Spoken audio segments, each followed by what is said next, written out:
Fear not, little flock, from the cross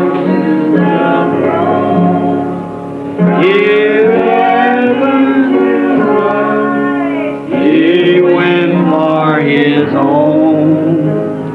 Give power on earth, all power in the is given to Him for the flock of His love. What's the Christmas star say now?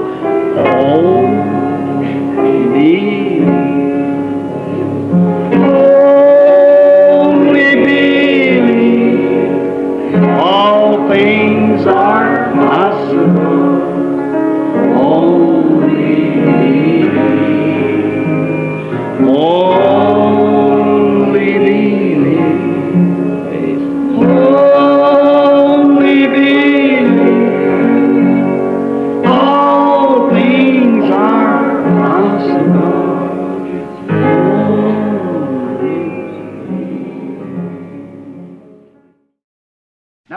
Maintenant, ce soir, juste avant d'aborder ce grand âge de l'Église, j'espère que notre Seigneur va répandre son esprit sur nous et nous bénir de nouveau. Bon, nous ne pouvons que toucher les points principaux, car au vu de ces grands événements qui sont devant nous, nous passerions toute la semaine ici. Et, hier soir, nous avons passé des moments vraiment glorieux. Eh bien, maintenant, juste avant de lire les Écritures, pourrions-nous changer un peu de position pendant quelques instants et nous lever pour un mot de prière.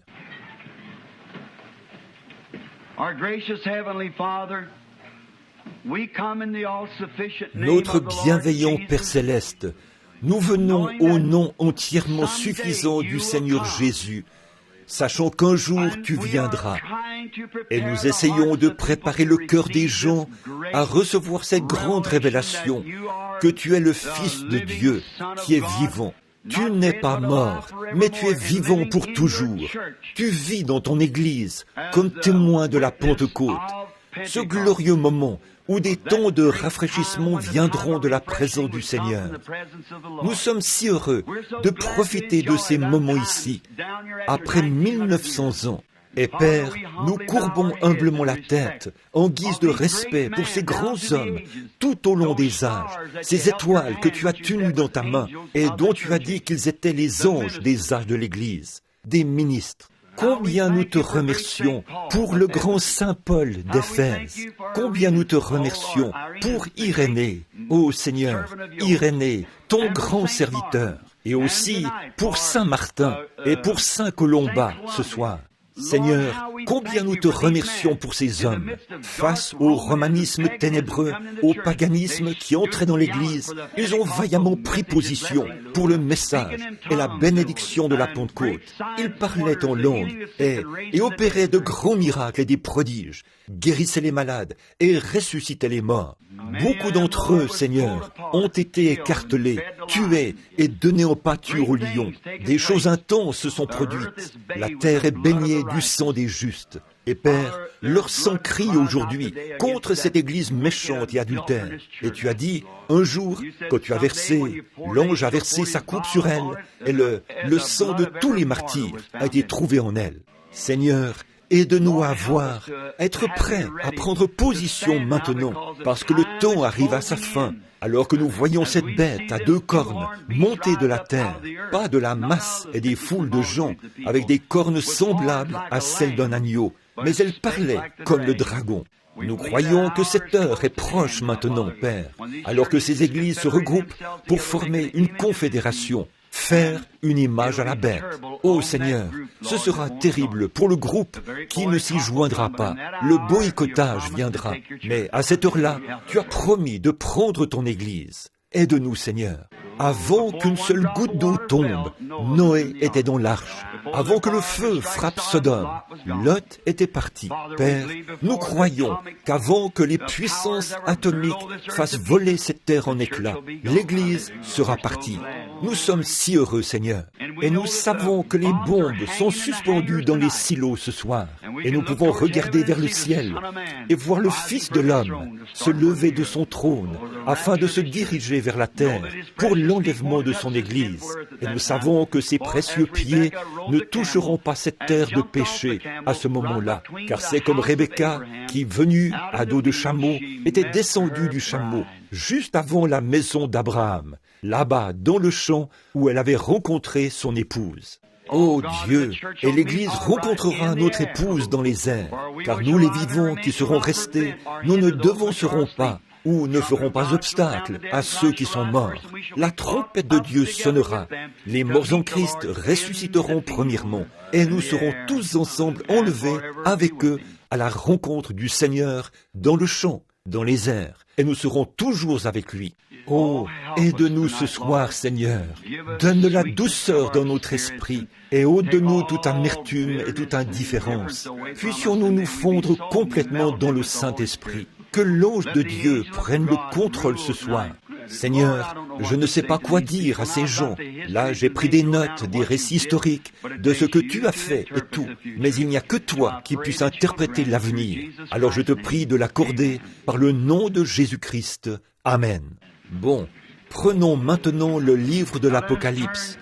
Et ce soir, nous sommes à l'âge de l'Église le 4e âge de l'Église, Thyatire, un grand âge de l'Église appelé l'âge des ténèbres. Cet âge de l'Église a commencé en l'an 606 et s'est terminé en 1520. C'est tout ce que je pouvais faire, le choisir. Beaucoup d'érudits considèrent que c'est Saint Patrick qui en est l'étoile, ou les 7 étoiles étaient les 7 anges des 7 âges de l'Église. Pour demain soir, nous savons hors de tout doute que c'est Luther, puis Wesley. Nous ne savons pas qui sera l'étoile de l'Église de Laodicée.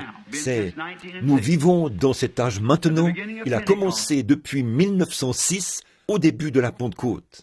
Mais il s'élèvera un ange qui bousculera tous les dogmes et qui préparera l'Église pour le retour à la maison. Donc, un maître en esprit qui s'élèvera avec des miracles et des prodiges. Maintenant, je prie que Dieu nous aide à comprendre ceci. Quand il a fallu le désigner, à regarder de près, Saint Patrick était un grand homme.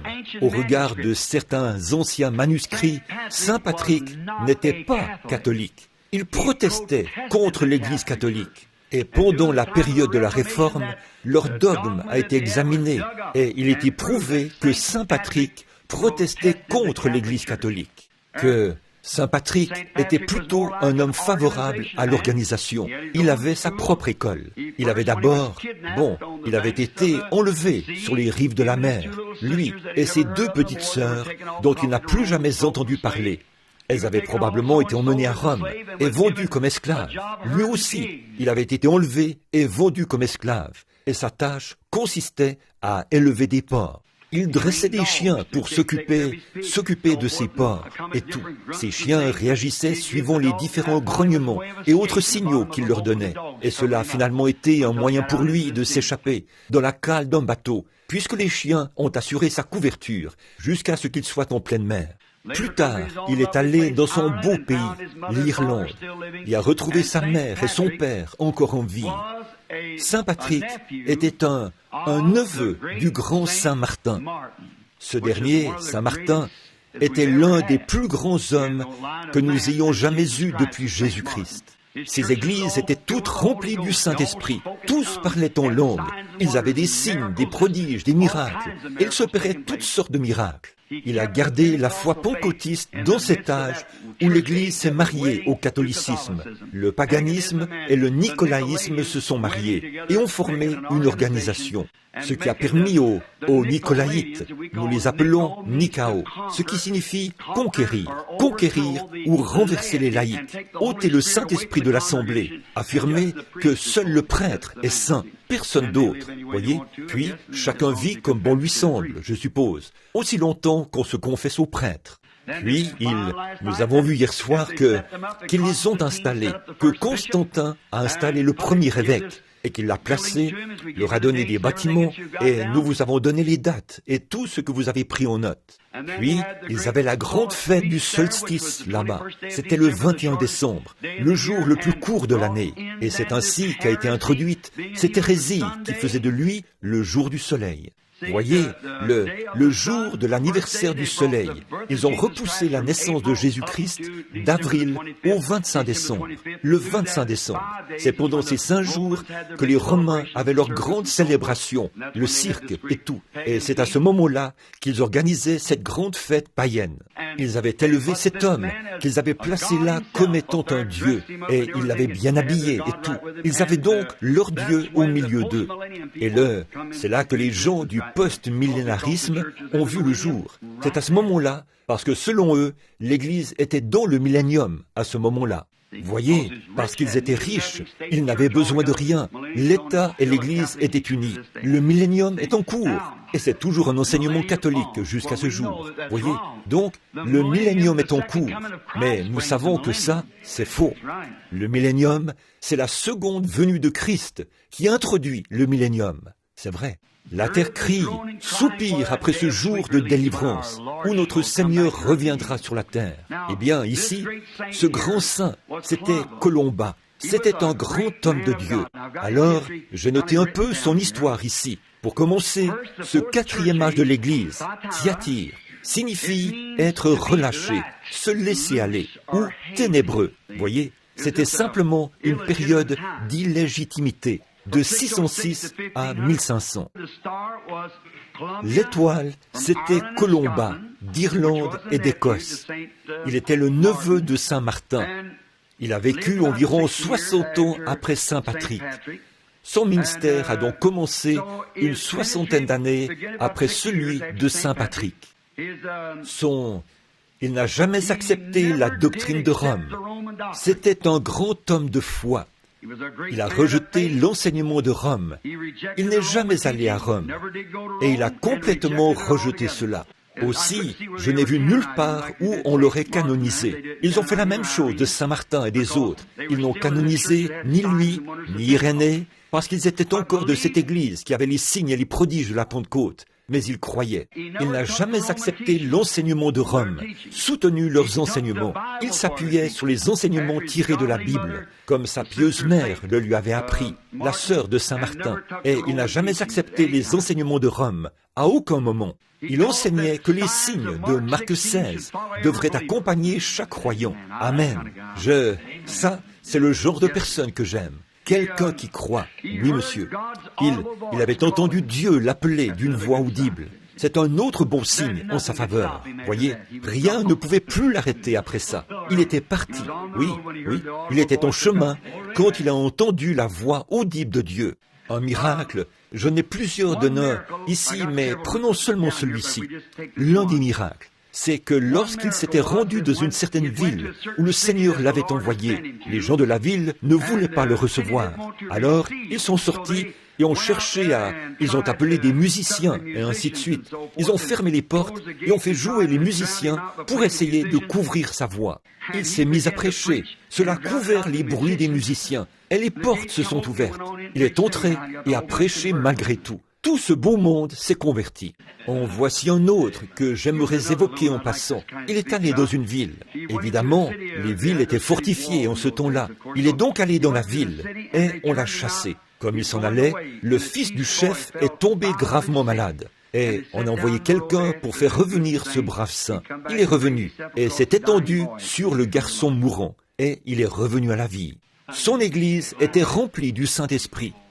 Il n'acceptait rien de moins, puisqu'il fallait que chaque membre de son Église soit rempli du Saint-Esprit. Et il protestait contre la hiérarchie de Rome, qu'il haïssait fortement. Je crois que c'est lui qui était l'étoile de l'âge. Que faisait-il? Il parlait en langue, prêchait le baptême au nom du Seigneur Jésus, faisait exactement les mêmes choses qu'au début. Si Dieu est infini et que c'est ainsi qu'il a établi son Église dès le début, elle doit rester inchangée. Et elle l'a été, même si elle était dans la minorité, tout au long. Elle a été presque étouffée ici et a ressurgi grâce à Luther. Bon, nous voulons commencer maintenant. Voyons si nous pouvons commencer à examiner quelques-uns de ces versets maintenant. Nous commençons au verset 18. Écrits à l'ange de l'église de Thyatire. Avez-vous remarqué à qui cela s'adresse? Ces messages sont adressés à l'ange ou au ministre qui porte la lumière de cet âge de l'Église. Voyez? Bon, hier soir, nous avons vu, à la fin de cet autre âge de l'Église, l'âge de Pergame, que l'ange de l'Église, celui qui aura vaincu dans cet âge de l'Église, recevrait un caillou. Et sur ce caillou, eh bien, nous avons pris ce caillou et nous avons dit ce qu'il symbolise. Cela signifie une pierre, c'est-à-dire quoi? Cet ange serait comme Pierre qui a été appelé caillou. Nous avons vu que votre nom a une influence sur votre vie. Maintenant, je ne peux pas en parler davantage, parce que le diable a une fausse numérologie. Ça, nous le savons. Il donne une fausse impression aux gens et tout. Et il se retrouve à faire du spiritisme. Or, le spiritisme est du diable. Ça, nous le savons. C'est pour cela qu'il faut faire très attention. Comme la raison pour laquelle ils ont appelé Jésus Belzébul, un démon, c'est que, voyez-vous, il discernait les pensées de leur esprit. Voyez, mais il était la parole de Dieu. Hébreux 4 dit, la parole de Dieu est plus tranchante qu'une épée à 2 tranchants. Elle discerne même les pensées et les intentions du cœur, de l'esprit. Voyez? Donc, il était la parole. Il est la parole vivante. Et la parole vivante vient en nous, puis elle produit le même effet sur nous. Voyez? Le même effet, parce que c'est la même parole. Voyez? C'est la même chose parmi nous. Et c'est ainsi. Et parfois, ceux qui sont étrangers à ces choses parlent en langue, et un autre en donne l'interprétation. Qu'est-ce que c'est? La parole faite chair de nouveau parmi nous. Puis nous avons donc vu que cet ange recevrait, c'est l'ange de l'âge de l'Église qui avait reçu ce caillou. C'était un caillou blanc, ce qui signifiait qu'il ne s'agissait pas de sa propre justice, mais de la justice de Dieu lui-même. Et sur ce caillou était écrit un nom que personne ne connaissait, si ce n'est celui qui l'avait reçu. Il le savait, mais personne d'autre que lui ne pouvait le savoir. Alors, quand vous entendez ces gens qui cherchent à vous amadouer en vous disant qui ils sont Jean, ils sont Paul, ils sont Marie, ils sont ceci, cela ou autre chose, ne croyez surtout pas cela, parce que s'ils l'étaient, ils n'en diraient jamais rien. Voyez, c'est vrai. Il est censé garder cela pour lui. Il le savait. Personne d'autre que lui ne le savait. Mais il le savait parce que tout parfait vainqueur reçoit un nom nouveau de cette manière. Avez-vous remarqué? Abraham s'appelait Abraham. Mais quand il a fallu que Dieu se serve de lui, il a changé son nom en Abraham. S-A-R-A-I, tréma, c'était Sarai. Mais quand il a fallu que Dieu se serve d'elle, il a changé son nom en S-A-R-A, Sarah, princesse. Savez-vous que Jacob était un supplantateur. Ésaü signifie roux, poilu et roux. Un rouquin entièrement roux, c'est Ésaü. Eh bien, Jacob était un supplantateur, et un supplantateur est un imposteur. Ésaü n'a-t-il pas dit, son nom n'est-il pas Jacob, supplantateur? Mais après avoir lutté avec le Seigneur toute la nuit, et avoir été trouvé vainqueur, et avoir été béni, Dieu a changé son nom de Jacob en Israël, un prince avec Dieu. Paul s'appelait Saul jusqu'à ce qu'il rencontre le Saint-Esprit sous la forme d'une lumière qui brillait sur lui. Son nom était changé de Saul en Paul. Simon, après avoir rencontré Jésus, il a changé son nom en Pierre. Et quand Jésus a vaincu, son nom a été changé. Et il révélera ce nom. Celui qui sera avec lui, qui aura vaincu comme lui, il recevra un nom nouveau. Je lui révélerai mon nom nouveau. Voyez, à chaque vainqueur, c'est-à-dire parmi les gens de cette trempe-là, les chefs et tout, eh bien, il est évident que ce ne sont pas tous les enfants d'Israël qui ont vu leur nom être changé. C'est vrai. Mais ces grands chefs, après avoir vaincu, ils ont reçu un nom nouveau. Voyez-vous comment ça concorde? Parfaitement. Et là, nous avons vu qu'il lui était aussi donné de la manne cachée. Or, la manne cachée est un type des pains de proposition. Les pains de proposition n'étaient réservés qu'aux sacrificateurs. C'est vrai, les pains de proposition n'étaient que pour le sacrificateur. Et c'était quelque chose de spécial, réservé aux sacrificateurs, c'est-à-dire au chef. Et cet homme-là était un vainqueur. Toute l'assemblée recevait la manne, mais lui, il recevait une manne spéciale, cachée, ou une révélation spéciale. Oh, de qui Jésus était, de ce qui le concerne, de tout à son sujet.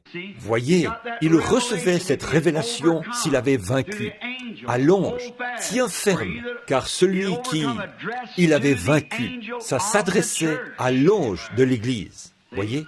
Bon, nous voyons donc ce soir, nous commençons par « Écrits à l'ange de l'Église de Thyatire ». Voici ce que dit le Fils de Dieu, celui qui a les yeux comme des flammes de feu, et dont les pieds semblables à l'airain ardent. Bon, quand nous l'avons vu au début, à l'âge d'Éphèse, ou au tout début de l'Apocalypse, nous l'avons vu, les 7 éléments de sa personne glorifiée, ses cheveux. Nous avons vu que Jean l'a vu au jour du Seigneur. Quand il vient maintenant, il est un sacrificateur. Quand il était ici sur la terre, il était un prophète, le prophète de Dieu. Il a donc pris son propre sang et s'est présenté devant le Père, ce qui fait de lui un sacrificateur. Quand il reviendra, il sera un roi, prophète, sacrificateur, roi. En tant que prophète de Dieu, il était un aigle. En tant que sacrificateur de Dieu, il était un agneau. Quand il reviendra, il sera le lion, le roi de la tribu de Juda, pour régner. Mais au cours de son sacerdoce, après avoir quitté le sanctuaire, nous le voyons donc là, debout. Et Jean dit qu'il avait été ravi en esprit au jour du Seigneur. Pas au 7e jour, pas le dimanche. C'est faux, ça. Nous avons vu cela en sondant les Écritures. C'était au jour du Seigneur. Ceci, c'est le jour de l'homme. La venue du Seigneur sera son jour.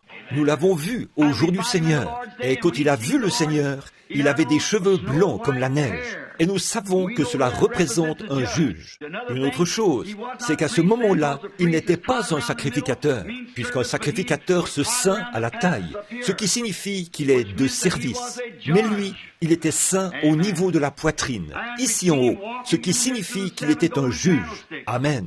Et nous l'avons vu marcher au milieu des 7 chandeliers d'or. Et là, nous avons établi le lien avec l'Ancien des jours, qui avait des cheveux blancs au jugement du trône blanc. Quand Daniel l'a vu, il s'était avancé vers l'Ancien des jours, dont les cheveux étaient blancs comme la neige. Eh bien, blanc, autrefois, au fil des ans, les anciens juges anglais, quand ils siégeaient au tribunal, ils portaient une grande perruque blanche comme la neige, parce qu'ils étaient des juges. Et Jean l'a vu au jour du Seigneur, dans sa fonction de juge. Amen. Maintenant, nous voyons que ses yeux étaient comme des flammes de feu. Ses yeux, qui étaient à ce moment-là comme des flammes de feu, une fois, ses yeux avaient été obscurcis par des larmes humaines. Ils avaient pu laisser couler des larmes à cause de la mort d'un homme, tout en sachant qu'il revivrait dans les 5 minutes qui suivraient. Mais c'était simplement de la compassion humaine. Mais derrière cela, il y avait une telle puissance qu'il pouvait regarder dans la vie d'un homme et lui dire qui il était et tout à son sujet. En effet, ses yeux projetaient maintenant des reflets semblables à ceux du feu. Ce sont des yeux qui peuvent parcourir toute la terre et voir tout ce qui s'y passe. Où vous cacherez-vous au jour du jugement? Vos péchés seront mis à nu devant lui. Et remarquez ce qu'il avait. De sa bouche sortait une épée à 2 tranchants. Et nous avons vu que c'était la parole. Nous avons vu que ses pieds étaient de l'airain ardent, et ainsi de suite. C'est-à-dire son fondement. La cuve de la colère du Dieu Tout-Puissant, il l'a foulé aux pieds, l'a piétiné, a pris sur lui le péché, est sorti et a été agréable à Dieu. C'est vrai. Et son fondement est notre fondement. Christ est le roc où je me tiens. Eddie Perronnet a dit, tout le reste est sable mouvant. C'est vrai. Maintenant, nous voyons ici que chaque fois qu'il se présente à un âge de l'Église, Il s'adresse à celui-ci sous l'un des noms de sa divinité. Bon, nous avons vu à ce moment-là que la première de toutes les révélations, c'est la divinité suprême de Jésus-Christ. Je suis celui qui était, qui est et qui vient. Je suis le premier et le dernier, le Dieu Tout-Puissant. Voyez, la première révélation. Jean s'est retourné pour voir qui lui parlait. Avant toute chose, il s'est adressé à lui. Tout roi, lorsqu'il s'adresse à quelqu'un, il se présente, toute personne. Je suis un tel qui vous parle. Vous ne me connaissez pas. Je suis William Branham. Je suis Jean un tel, ou qui que ce soit d'autre. Il a dit, je suis le premier et le dernier, celui qui était vivant et qui est mort, et qui est vivant au siècle des siècles. Oh là là, la divinité. Ici, nous le voyons dans les 7 éléments de sa personne, dans son état glorifié. À chaque âge de l'Église, il se présente à eux dans un autre élément de ses divinités, dans un autre élément de ses états glorifiés. Donc, ce soir, il se présente avec une flamme de feu. Il regarde Laodicée, ou plutôt Thyatire. Cet âge, c'est celui où l'Église est mariée au catholicisme et au paganisme, où le nicolaïsme et le paganisme se sont unis pour former et donner naissance à la première Église, l'Église organisée. Et Dieu a dit que les œuvres des Nicolaïtes, qu'on trouvait chez les Éphésiens, étaient devenues une doctrine, là-bas dans la petite église de Pergame. Et il a dit que c'était la doctrine de Balaam. Et c'est Balaam qui avait enseigné à Israël d'aller se livrer à l'impudicité. Et ils se sont livrés à l'impudicité avec Moab, qui était un membre d'église tiède, ou l'église ordinaire, la grande organisation. Et nous voyons que Dieu a dit que la doctrine des Nicolaïtes, qui a remis tout pouvoir à une église, l'a établie et on a fait une organisation. Il a dit, tu la hais et je la hais aussi. Il dit continuellement, je la hais, je la hais, je la hais. Et là, cela battait son plein. Vous voyez que l'Église a été étouffée ici, jusqu'à ce qu'il n'en reste que très peu de choses. C'est cette Église que nous étudions en ce moment. Eh bien, quand cette révélation était donnée ou adressée à cette Église, c'était dans un jour où Rome avait bâti sa fondation à partir des grandes pierres qui s'y trouvaient, du foin et de la paille. Mais il s'adresse à cette Église et leur dit qu'il demeure la flamme de feu qui regarde au fil du temps, et que son fondement n'est pas fait de foin, de chaume, mais qu'il est solide. C'est de l'airain éprouvé par la fournaise ardente. Le fondement est solide. J'aime ça. Nous savons où nous nous tenons. Très bien, je connais tes œuvres, ton amour, ta foi, ton fidèle service, ta constance et tes dernières œuvres, plus nombreuses que les premières. Bon, l'Église semblait avoir été presque totalement anéantie. Il ne restait plus qu'une petite lueur. Ils avaient abandonné les grandes réunions spirituelles et s'appuyaient plutôt sur les œuvres. Dieu ne veut pas que nous nous appuyions sur les œuvres. C'est le signe de l'organisation. Nous apportons un peu de bois à Madame Jones. Nous apportons à un tel quelques vêtements pour leurs enfants. Ça, c'est en ordre. Mais ne vous reposez pas là-dessus. Ne le faites pas. Frère, ce sont de bonnes œuvres. Tout bon citoyen exemplaire ferait ça. Mais ce qu'il faut pour être chrétien, c'est l'expérience de la nouvelle naissance, le baptême du Saint-Esprit. Très bien. En dépérissant, elles se sont contentées de faire des œuvres au lieu d'avoir l'amour et la foi, dépérissant de plus en plus au fur et à mesure que ça avançait. Très bien. Je connais tes œuvres, je connais ta foi, je connais ta constance, et ainsi de suite. Mais maintenant, nous prenons le verset 20. Écoutez ceci. Mais ce que j'ai contre toi, c'est que tu laisses la femme Jézabel, qui se dit prophétesse, enseigner et séduire mes serviteurs, et qu'il se livre à des impudicités et qu'il mange des viandes sacrifiées aux idoles. Bon, la femme. Que représentait la femme, d'après ce que nous avons vu hier soir? L'Église. Bon, nous voyons maintenant qu'ici, on les a appelés des Nicolaïtes, la doctrine de Balaam. Et là, c'est devenu Jézabel. Maintenant, Jézabel. Si vous remarquez, c'est une grande histoire. Bon, Si vous voulez le noter, ça commence dans 1 roi vers le chapitre 16. Jézabel n'était pas une fille d'Abraham, pas plus que ce groupe-ci, la Rome païenne. Les Nicolaïtes étaient un groupe de chrétiens froids et formalistes qui s'étaient séparés des vrais chrétiens, n'ayant apparemment pas la foi. Et ils voulaient faire de l'Église un club, exactement comme ce qu'ils en ont fait aujourd'hui, comme un club totalement dépouillé de l'esprit. Les jours des miracles sont passés. Tout ça, c'était pour un autre âge. Nous avons la communion entre les frères. Un bon franc-maçon, un Oddfellow ou n'importe lequel de ces gens peut produire cela. C'est en ordre, mais ça ne remplacera jamais la nouvelle naissance en Jésus-Christ, le salut de l'âme. Cette vérité-ci. Très bien, cette Jézabel. Bon, elle n'était pas fille d'Abraham, c'est vrai, mais princesse d'un idolâtre, à une époque où la famille royale, sa famille royale, était célèbre pour sa cruelle et sauvage fidélité au Baal. Son père était un prêtre de l'idole d'Astarté. Je ne sais pas comment on prononce cela. C'est dans les récits historiques que j'ai trouvé ça. Akab a utilisé la même stratégie que Constantin. Cette grande nation puissante était voisine d'Israël. Ainsi donc, qu'avons-nous vu au sujet de Constantin hier soir? Il ne s'était pas converti. Il était un politicien. Qu'est-ce qu'il cherchait à faire? Il a pris les chrétiens quand ils lui ont dit qu'ils allaient prier. Et là, souvenez-vous, là, nous parlons des Nicolaïtes. Il leur a dit que s'ils priaient et qu'ils gagnaient la bataille, alors il deviendrait un chrétien. Il a eu un songe. Il a peint des croix blanches sur ses boucliers ce soir-là. C'est là que les chevaliers de Colomb ont vu le jour, exactement à ce moment-là. C'est donc là qu'ils ont pris position. Mais il n'a jamais rien fait qu'un chrétien ferait.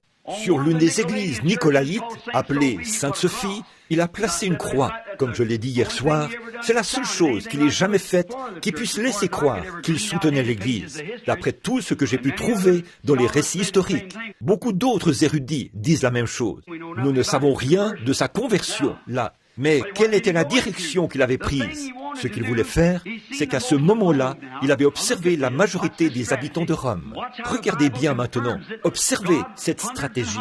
Et voyez comment la Bible, Dieu, confirme cela des centaines et des centaines d'années avant que cela arrive. Dieu dit ici que Constantin a usé de la même stratégie qu'Akab. Donc, Constantin a vu qu'une grande partie de sa population était des Nicolaïtes, des chrétiens. On traitait certains d'entre eux, ceux de la Pentecôte, d'hérétiques. On les taxait d'hérétiques, d'exaltés, et que sais-je encore. C'est parmi eux qu'on avait les vrais signes et prodiges. Mais à ce moment-là, l'Église naturelle tendait vers l'organisation. Qu'a-t-il fait? Constantin a joué un coup intelligent. Il s'est joint à eux et s'est servi de ses amis païens et de ses amis chrétiens pour fusionner les églises. Il a mis en place a introduit le paganisme dans le christianisme. Le christianisme et le paganisme se sont mariés à l'époque de l'église de Pergame. Maintenant, ici, ce soir, que dit-il à ce sujet? Que c'est la même chose qu'Akab a fait.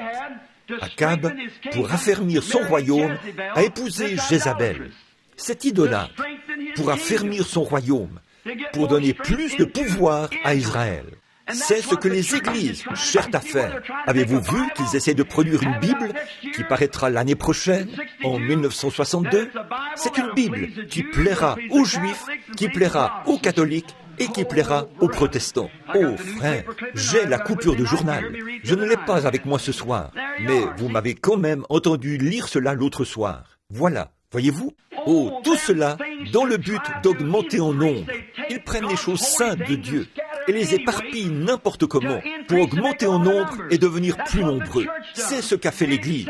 Elle a accepté en son sein des gens sur la base d'une poignée de main et y ont fait entrer des renégats et tout, des gens non régénérés. Mais dans le véritable corps de Christ, qui n'est pas une organisation, mais le corps mythique de Christ, on ne peut y entrer que par un seul moyen, et c'est par le baptême du Saint-Esprit. C'est vrai. Et les mêmes signes qui ont accompagné les apôtres accompagnent l'Église. C'est tout à fait vrai. Maintenant, nous n'avons pas à faire de compromis et à dire, eh bien, nous allons nous joindre aux assemblées, nous allons nous joindre aux unitaires. nous allons nous joindre à ceux-ci, ou aux baptistes, ou aux méthodistes. Joignons-nous à Christ. Restons libres, loin de ces choses. En effet, chacune de ces organisations est bien, mais elles ont leur doctrine et tout le reste. Il vous faut avoir la permission du surveillant général pour aller tenir une réunion dans telle ou telle région. Si vous n'enseignez pas exactement comme eux, ils vous chassent. Vous ne pouvez pas vous en tenir à la Bible. Dieu ne veut pas de cela. Il est cela. N'importe quel chrétien né de nouveau haïrait aussi cela. Beaucoup de ces gens-là sont tout à fait... Ils veulent le faire. Ils veulent servir. Et ils veulent fraterniser. Mais vous ne pouvez pas le faire. On vous mettrait à la porte. Eh bien, qu'ils vous mettent à la porte. Allez de l'avant. Recevez le Saint-Esprit quand même. C'est tout à fait vrai. Mais voyez-vous, ils veulent avoir ce dogme. Ils veulent vous conduire de sorte que vous ayez beaucoup d'argent. Les baptistes avaient un slogan en 44. 1 million de plus en 44. Qu'ont-ils obtenu? Tout comme le grand évangéliste Billy Graham l'a dit lorsqu'il était à Louisville. Je vais dans une ville. Il a dit, Paul allait dans une ville. Il faisait un converti. Il revenait l'année suivante. Il y en avait 30 à partir de celui-là. Des arrière petits-enfants à partir de cette seule conversion. Il a dit, je vais dans une ville. J'en fais 30 000. J'y retourne l'année suivante et je n'en trouve même pas 30. C'est ce qu'il a dit. Il a fait une bonne déclaration. Mais je ne crois quand même pas que notre précieux frère avait raison. Il a dit, vous, prédicateurs paresseux, il a dit, je vous donne leurs noms et leurs adresses. Vous restez assis là, les pieds sur le bureau, et vous leur écrivez une lettre au lieu d'aller leur parler. Je l'ai en quelque sorte admiré d'avoir dit cela. Je préfère qu'un homme soit ce qu'il est, pas un hypocrite. Prenez position ouvertement et soyez ce que vous êtes. J'aime ça. Mais j'aimerais lui dire, Billy, qui était là-bas pour s'occuper du converti de Paul? Voici ce qu'il en est, Billy. Si tu arrêtais de leur permettre d'aller recevoir une poignée de main et qu'ils prennent conscience et disent « Oui, j'accepte Jésus comme mon sauveur personnel » et qu'ils restent là jusqu'à ce qu'ils meurent et pourrissent et qu'ils naissent de nouveau du Saint-Esprit, il ferait alors de nouveaux convertis. Frère, il est tout feu, tout flamme. Impossible de l'arrêter. C'est comme une maison en feu par un jour de grand vent. Vous n'y pouvez absolument rien. Oh, il enflamme tout, mon frère. Un vrai converti à Christ. Il ne peut pas rester tranquille. Il est juste, il ne s'arrête jamais. Oh, je suis si heureux. Oh là là, le baptême du Saint-Esprit à l'ancienne mode, qui embrase votre âme. Vous ne pouvez pas rester tranquille. Ce vent vous secoue. Ce vent impétueux souffle continuellement en vous. Eh bien, je continue simplement d'y ajouter du bois et d'avancer. Oui, monsieur, personne n'avait à s'occuper du converti de Paul. Paul les amenait assez profondément en Christ jusqu'à ce qu'ils meurent à eux-mêmes et vivent en Christ. Ainsi, ils feraient le reste. C'est vrai. Voilà, c'est ça. Les frères baptistes sont très bien, mais 1 million de plus, qu'est-ce que ça peut bien changer? Vous avez 1 million de noms de plus. Eh bien, asseyez-vous et inventez-en si vous tenez à en ajouter. C'est très bien. Mais, mon frère, ce qu'il nous faut, ce sont des noms dans le livre de vie de l'agneau, immolés dès la fondation du monde, lavés dans le sang, remplis du Saint-Esprit, et des signes et des prodiges qui vous accompagnent. Fouillez dans l'histoire. Je souhaiterais que vous puissiez tous vous procurer les conciles de Nicée pour lire ces choses, pour voir combien ces martyrs ont porté la flamme de la Pentecôte. Je vous le dis maintenant, frères, vous les baptistes, les méthodistes, et quoi que vous soyez, la vraie lumière authentique, il ne s'agit pas de l'organisation pentecôtiste là, mais la vraie lumière authentique, c'est l'expérience de la Pentecôte. Donc, eh bien, j'ai consacré des jours et des jours à parcourir ces récits historiques. J'ai cherché dans tout ce que je pouvais trouver partout. Et c'est cette flamme de la Pentecôte qui est restée vivante depuis la Pentecôte jusqu'à ce jour. Oui, monsieur, elle a été rejetée. Certains disent, eh bien, la grande Église catholique a résisté aux vagues. Eh bien, ça prouve que c'est elle qui est la véritable Église. Eh bien, à mon avis, ce n'est pas surprenant qu'elle ait pu se perpétuer, puisqu'elle bénéficie du soutien de l'État et tout. Mais ce qui est surprenant, c'est ce petit groupe qui a été rejeté, cette petite minorité, chassée, jetée en prison, sciée en morceaux. Comment ont-ils pu se perpétuer? C'est parce que l'Esprit du Dieu vivant agit en eux. Et tous les démons de l'enfer ne peuvent pas prévaloir contre cela. Sur cette pierre, je bâtirai mon église, et les portes de l'enfer ne prévaudront point contre elle. Voilà la chose véritable. C'est ce qui a donné le Saint-Esprit à ces prédicateurs méthodistes, et ainsi de suite, ici. Voyez-vous, ça les fait se lever, ça vous fait quelque chose, ça ne faillira jamais. Akab, c'est hypocrite. Voyez-vous, il a réfléchi à ça et s'est dit, bon, si seulement je pouvais les rassembler là et en faire une grande nation, si j'épouse la fille de ce type-là, eh bien, nous serons amis. Qu'est-ce qu'il faisait là? Il vendait son droit d'aînesse. Maintenant, quand l'Église protestante ira bien s'unir à l'Église catholique, cela produira la même chose que cela avait produit à cette époque-là. Akab a vécu dans un jour où c'est arrivé 3 fois. Il a vécu au moment où Israël faisait son expérience de nuit noire au cours de son pèlerinage. Et ici, c'était de nouveau un moment où il faisait nuit noire. Et là, nous arrivons de nouveau où il fait nuit noire. Il y a eu 3 générations avant ceci. Ici, ici et ici. Now, when this Protestant church does go back and unite with the Catholic Church, it'll do the same thing it did back under. Ahab lived in the day that it's been 3 times. He was in the midnight experience of the journey of Israel, and here it comes to the midnight again, and we come to the midnight again here. 3 generations before this, one in here, and in here. Maintenant, si vous remarquez, Akab a épousé Jézabel pour affermir son peuple. C'est exactement ce que Constantin a fait. Il a mis sur pied une très grande église, a taillé l'autel dans un grand marbre, a habillé cet homme, le pape, et l'y a installé. Il était un Dieu vivant, il pouvait leur parler, et eux, ils lui confessaient leurs péchés. Cela plaisait à cette vieille église tiède, et ils sont partis avec ça. Bien sûr, c'est ça. Eh bien, mais cela n'a pas plu à l'homme qui était né de nouveau. Quand cela a été accepté et qu'ils ont ensuite introduit des cérémonies païennes où on récite des prières, qu'avaient-ils fait? Ils avaient enlevé Jupiter pour le remplacer par Pierre. Ils avaient enlevé Vénus pour la remplacer par Marie. Et c'est ainsi que le paganisme avait été introduit parmi les chrétiens. Et quand Akab a épousé Jézabel, il a fait exactement la même chose. Il a introduit l'idolâtrie en Israël. Et qu'a fait Jézabel?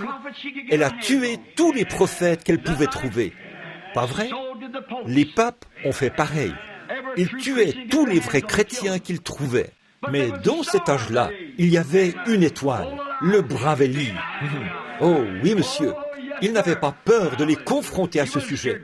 Oui, monsieur, il était l'étoile de Dieu pour cet âge-là. Une fois, il était si abattu qu'il a dit, « Seigneur, je suis resté moi seul. » Il lui a dit, « Hé, un instant, Élie. Oui, j'en ai 700 qui sont cachés un peu partout là-bas. Vois-tu, tu ne sais pas où ils sont. Ils sont là, chez les pharisiens, les sadducéens, les baptistes, les méthodistes et les presbytériens. Mais je les ferai sortir de là. Attends seulement. Voyez, j'en ai partout là-bas. Ils sont à moi. Et ils n'ont pas encore fléchi le genou devant les Baals. Mais le brave Élie était la voix de Dieu en ce jour-là. Il était certainement le type même de la voix de Dieu lors de la première venue de Christ. Et selon les Écritures, il sera de nouveau le type de la voix lors de la seconde venue de Christ. I've got them out there. They're mine. They're not bowed the knee to Balaam yet. But old Elijah was the voice of God in that day. He sure was a very type of the voice of God at the first coming of Christ, and it'll be the type of the voice in the second coming of Christ again, according to the Scriptures. Now, we find out. Donc nous voyons que cette petite Jézabel, une fois arrivée là-bas, elle était vraiment déterminée à renverser tous les autels de Dieu, afin d'ériger ses propres autels. Et elle a amené les Israélites à se prosterner devant une idole. C'est exactement ce qu'a fait Constantin quand il a créé l'Église catholique. Il a introduit le paganisme dans l'Église chrétienne et a amené les chrétiens à se prosterner devant des idoles. C'est tout à fait l'âge des ténèbres de nouveau, l'âge des ténèbres d'Israël, l'âge des ténèbres de l'Église, se prosterner devant des idoles. C'est Élie qui était l'étoile en son jour. Elle a amené tout Israël à adorer des Baals, tout comme l'a fait l'Église catholique à Thyatire. Bon, je veux que vous remarquiez une autre chose frappante ici. C'est ce que j'ai trouvé en parcourant l'histoire. Jésus a dit qu'elle était se disait prophétesse. La femme Jézabel qui se dit prophétesse. Maintenant, vous voyez, l'Église catholique ne permet pas à ses fidèles de lire la Bible, parce qu'ils disent que le prêtre est le seul qui puisse donner l'interprétation divine de la parole. Eh bien, c'est la vraie signification du mot prophète. Un prophète a l'interprétation divine de la parole de Dieu. C'est tout à fait vrai. Comment peut-on dire d'une personne, de quelqu'un, qu'il est prophète, et dire ensuite qu'il a une fausse révélation? Ça tient autant debout que la filiation éternelle, voyez-vous? Voyez, un prophète signifie celui qui interprète correctement, celui à qui vient la parole du Seigneur, à qui vient la révélation. Le mot prophète signifie un interprète de la parole divine. Jésus a dit, s'il y en a un parmi vous qui est spirituel ou prophète, moi, le Seigneur, je lui parlerai. Et si ce qu'il dit s'accomplit, alors écoutez-le, car je suis avec lui. Si cela ne s'accomplit pas, alors ne l'écoutez pas. C'est tout. C'était la parole divine de Dieu. Et la parole du Seigneur est venue au prophète. Maintenant, ils disaient donc que cette Église était une prophétesse. Or, souvenez-vous, il y a eu un changement là. De nicolaïsme, c'est devenu elle. Vous le voyez, une Jézabel. Or, hier soir, c'était la doctrine de Balaam. Vous voyez, la doctrine des Nicolaïtes est la doctrine de Balaam. Or, c'est Balaam qui a amené Israël dans la prostitution. Et qu'ont fait les Nicolaïtes? Ils ont créé l'organisation.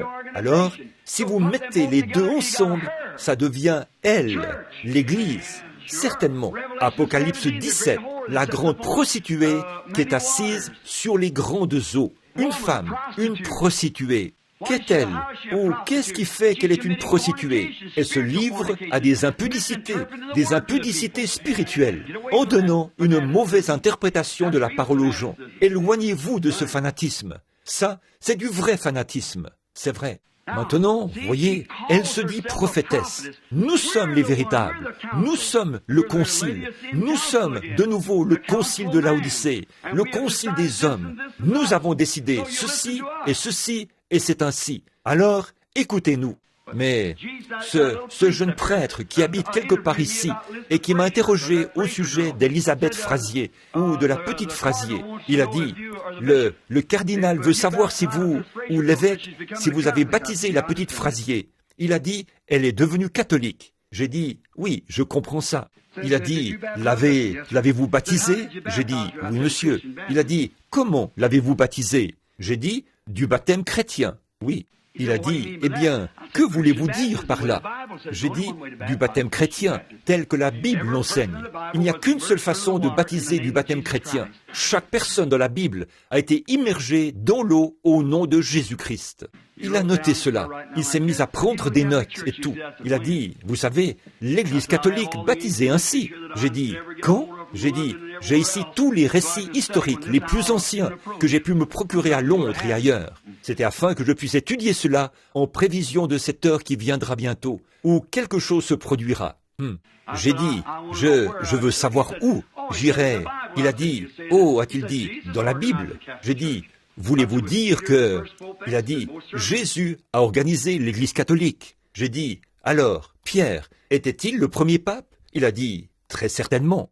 J'ai dit, je pensais que l'Église était infaillible et qu'elle ne changeait pas et que toutes les messes étaient dites en latin pour que rien ne change. Il a dit, c'est vrai.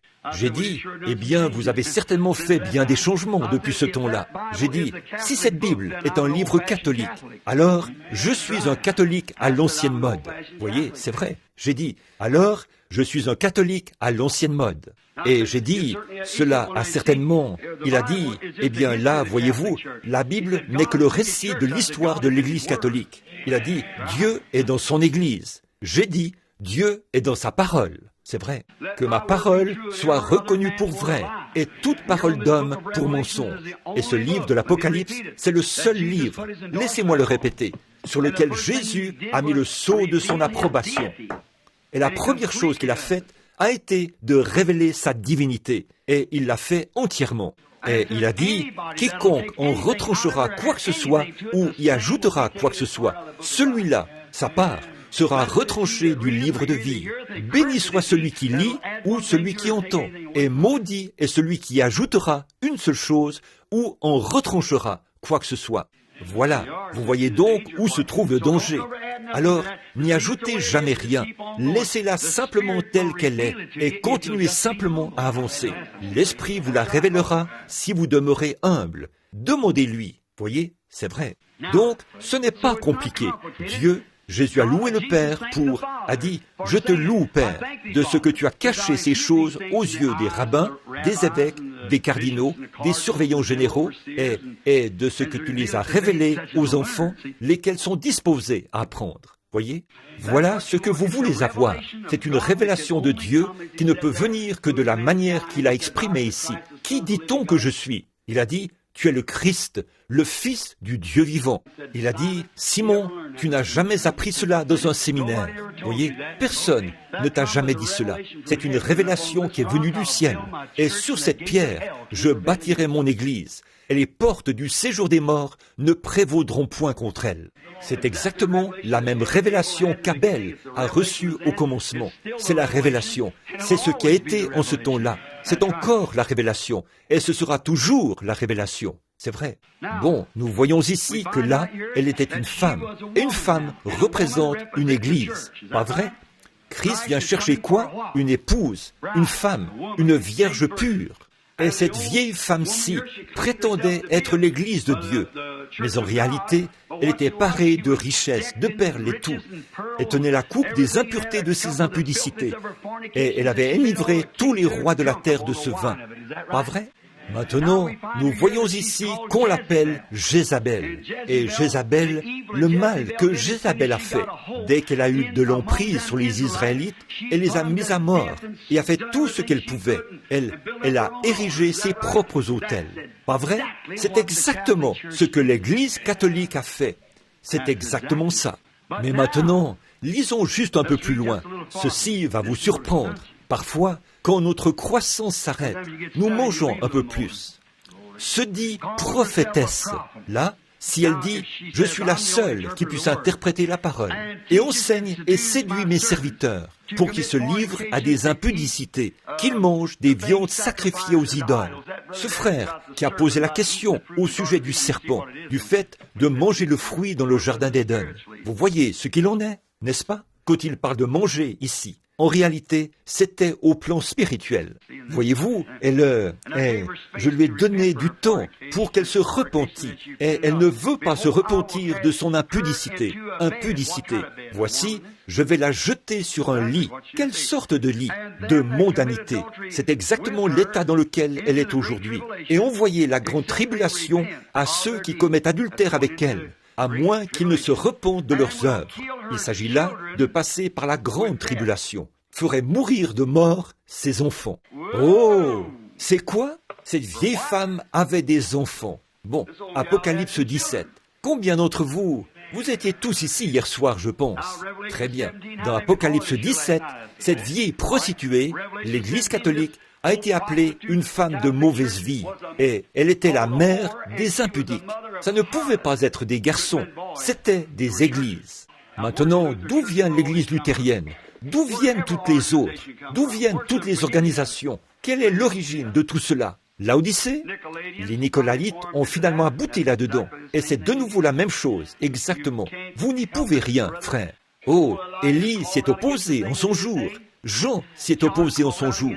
Mais monsieur, n'ayez pas la prétention de dire en vous-même, nous avons Abraham pour père, car je vous déclare que de ces pierres-ci, Dieu peut susciter des enfants à Abraham. Voyez, on ne peut vraiment rien y faire.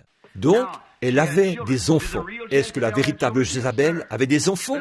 Oui, monsieur. Écoutez, je ferai mourir ses enfants. Quoi? L'Église catholique, elle a pour enfants les dénominations protestantes. Voyez, c'est exactement ça, parce qu'elles font la même chose.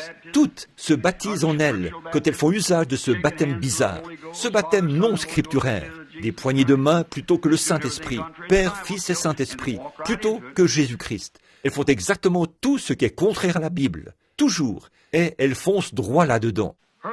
Sa fille s'appelait Athalie, A-T-H-A-L-I-E. Elle lui a fait, elle, Jézabel, a fait en sorte qu'Athalie se marie avec Joram, le fils du roi de Juda. Et très vite, les autels des Baals ont été dressés à Jérusalem. Bon, vous n'avez pas besoin de fouiller cela dans l'histoire, c'est dans la Bible. Voyez, sa fille, Athalie, s'est mariée avec Joram, le fils de Josaphat. Et ses filles ont fait la même chose qu'elle. Oh là là, ne pouvez-vous pas voir cela? Voyez-vous ce que ces organisations ont fait, frères? Elles sont retournées directement à cela, par Luther et les autres, exactement. Elles se sont organisées au lieu de permettre au Saint-Esprit. Et les pentecôtistes ont fait exactement la même chose. Ils ne pouvaient pas simplement laisser le Saint-Esprit aller de l'avant et agir à sa manière, et aller de l'avant. Et chaque lumière qui vient, examiner cela par la parole, et aller de l'avant. Ils ne pouvaient pas laisser le Saint-Esprit diriger. Il leur fallait créer une organisation et rejeter tout ce qui arriverait par la suite. Ils sont retournés directement là-dedans et se sont remariés à cette chose. Exactement. Quand nous en arriverons à cet âge-là, attendez de voir ce qui se passera. Voyez, ils se sont carrément remariés. Jésus a dit ici, c'est cette Jézabel qui se dit prophétesse. Je vais la jeter sur un lit de mondanité et aussi faire mourir ses enfants. Eh bien, de quelle? De mort. Quel genre de mort ces enfants vont-ils subir? Voyez-vous, ils sont maintenant morts spirituellement. Ils n'ont aucune révélation. Ils connaissent leur organisation, ils connaissent leur catéchisme, ils connaissent la doctrine de leur Église, mais quand il s'agit de connaître Dieu, certains d'entre eux ne connaissent pas plus cela qu'un Hottentot ne peut connaître une nuit égyptienne. C'est vrai. Quand il s'agit de vraiment connaître le Saint-Esprit, on s'étonne. Ils appellent cela, sont prompts à taxer l'Esprit de Dieu de divination ou de démon, par le fait de discerner les esprits et des choses de ce genre, de chasser ce qui est mal. Eh bien, il ne fait pas partie de notre organisation. Ce groupe-là, voyez, ils n'en savent rien du tout. Et puis, ils lui collent une étiquette du genre Jésus seul, ou quelque chose comme exalté, ou quelque chose de ce genre. Ils n'en savent rien du tout. Et leur est proche, où cela sera mis à nu. C'est tout à fait vrai. Dieu le fera, aussi sûr que je me tiens derrière cette chair. Parce qu'il fera sortir ses enfants, aussi sûr que je me tiens ici. Dieu au ciel le sait. Si vous croyez que je suis un prophète du Seigneur, un serviteur du Seigneur, écoutez-moi, l'heure est proche. Oui, monsieur. Ces enfants mourront d'une mort spirituelle. Regardez-les, froids et formalistes. Regardez-nous. Nous n'avons pas besoin de parler des baptistes et des presbytériens. Nous savons qu'ils sont morts depuis des années. Que, quand Luther a eu son réveil, la justification, s'il avait continué, ce grand mouvement pentecôtiste actuel serait l'Église luthérienne. La lumière serait venue par la sanctification. Si Wesley avait gardé ce cap-là, Luther ne pouvait pas suivre ça. Non, monsieur, ils étaient déjà luthériens. Donc, Wesley est arrivé. Après la mort de Wesley, que s'est-il alors passé? Ils se sont organisés et ont créé les méthodistes wesleyens, les Wes primitifs, toutes sortes de méthodistes. Voyez? Et quand ils ont eu un grand réveil, mais quand ils se sont engagés dans la voie de l'organisation, que s'est-il passé quand les pentecôtistes sont arrivés, avec le parler en langue et la restauration des dons? Ils ont refusé d'avancer. Ils les ont appelés des démons. Alors, qu'est-ce que les pentecôtistes ont fait? La même chose qu'eux. Et où en sont-ils? Tout ce qu'il y a de plus mort. Oui, monsieur. C'est vrai. Je vais jeter ces enfants sur un lit de mort et les faire mourir. Eh bien, laissez-moi lire ça pour que vous puissiez voir cela. Je crois que c'était le verset 22. Et je vais la jeter sur un lit et envoyer la grande tribulation vers ceux qui commettent adultère avec elle. La grande tribulation. C'est à cela qu'ils sont destinés. Or, souvenez-vous, laissez-moi m'arrêter ici un instant. C'est dans cette grande tribulation qu'ils seront jetés. Ces gens qui sont des vierges endormies et qui n'avaient pas d'huile dans leur lampe. Pourtant, ils faisaient partie d'une organisation. Des gens bien, qui allaient à l'église et tout. Ils sont pourtant venus chercher de l'huile. Mais à ce moment-là, c'était trop tard. Voyez, la jeter dans la grande tribulation, elle passera par là. C'est par là que passera l'Église catholique. Et tous ses enfants iront avec elle dans la grande tribulation. À moins qu'ils ne se repentent de leurs œuvres.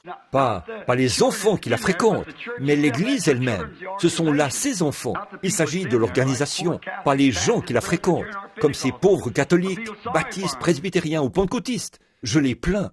C'est que, êtes-vous chrétien? Je suis presbytérien. Oh, ça n'a rien à y voir, ça. Pas plus que de dire qu'un cochon sur lequel on a placé une selle d'Amazon est un cheval de course. Alors, que pourriez-vous donc y faire? Rien du tout. Je ne dis pas ça pour plaisanter. Ce n'est pas un endroit pour plaisanter. C'est l'Évangile. Voyez, je voulais juste vous illustrer cela. Voyez, mais c'est vrai. Voyez, ça n'a rien à y voir. Rien du tout. Je suis pentecôtiste. Ça n'a rien à y voir. Rien du tout. Vous pourriez faire partie d'un nombre infini d'organisations. Mais êtes-vous un enfant de Dieu, né de nouveau? Aimez-vous vraiment tout le monde, de tout votre cœur, de toute votre âme, et aimez-vous Dieu, et êtes-vous quotidiennement, peu importe ce qu'on vous fait, si vous vous dressez et que vous faites comme une scie circulaire, cela montre simplement que le Saint-Esprit est parti, si jamais vous l'aviez. Regardez, à moins qu'elle ne se repente de ses œuvres, je ferai mourir de mort ses enfants, ceux de Jézabel. Maintenant, qu'a fait Jézabel? Elle a fait en sorte que sa fille se marie dans l'autre camp, celui de Juda, là-bas, en Juda. Maintenant, observez-en l'application spirituelle. Je pourrais peut-être dessiner cela. Bon, observez très attentivement, là. Voici Jézabel et Israël. Mais ici, de ce côté-ci, c'est Juda. C'est un camp différent de l'autre. C'est donc là le camp de Josaphat. Très bien. Bon, ici, c'était Akab. Alors, voici Jézabel juste ici. Elle est entrée ici et a entraîné tout Israël dans l'idolâtrie. C'est exactement ce qu'a fait l'Église catholique en son temps. Quand Constantin a fusionné les Nicolaïtes, froids et formalistes qui sont en haut, ici, à l'Église et ensuite au paganisme, pour aboutir à une forme païenne du christianisme. Je ne veux pas vous blesser, vous les catholiques, mais je suis responsable devant Dieu. L'Église catholique n'est rien d'autre que cela. C'est une forme païenne du christianisme, avec ses superstitions, ses idoles et tout. C'est tout à fait vrai. C'est juste une forme païenne. C'est vrai, même si je mourrais à l'instant, c'est la vérité. Et les protestants font exactement la même chose, juste dans une autre catégorie. Regardez maintenant ce que Jézabel a fait. Puis, voyez-vous, le diable, elle s'était tellement livrée qu'elle y a entraîné ses filles. Elle a donné naissance à une fille, ici, et cette fille est allée ici, vers ce grand et saint homme-ci, et a accepté de se marier avec son fils. Puis elle a introduit la même chose ici, dans cette partie-ci, par le biais de Josaphat. Alors, les vrais Nicolaïtes, ces Nicolaïtes froids et formalistes, qui voulaient de cette organisation, se sont mariés à cela ici. Et maintenant, remarquez la même chose. On a fait entrer Jézabel ici, l'Église catholique, et ici en bas, elle a fait en sorte que sa fille, ces organisations, se marient là, en bas, parmi eux, et attirent sur eux le même sort. Faire mourir de mort ses enfants, la mort spirituelle. Elle s'organise et meurt, et avant longtemps, l'esprit s'en ira complètement. Dites-moi, permettez-moi de vous poser une question à vous, les historiens qui sont ici, et je sais qu'il y en a 5 ou 6 assis-là. J'aimerais que vous veniez me montrer un seul passage de l'Écriture, ou un seul récit historique, où une de ces églises qui est tombée et retournée à l'organisation s'est relevée et a produit un réveil. Dites-moi, après qu'elles se sont organisées, ont-elles jamais eu un réveil après s'être organisées? Non, monsieur, l'Esprit les a quittées. J'inclus aussi les pentecôtistes. Les bénédictions de Pentecôte sont venues, et vous avez tous parlé en langue. Vous, les anciens, avez reçu ces glorieuses bénédictions de Pentecôte et tout, quand elles sont venues. Au bout d'un moment, vous avez eu ce que vous avez appelé le Conseil général, un organisme. C'est bien, mais pas une organisation.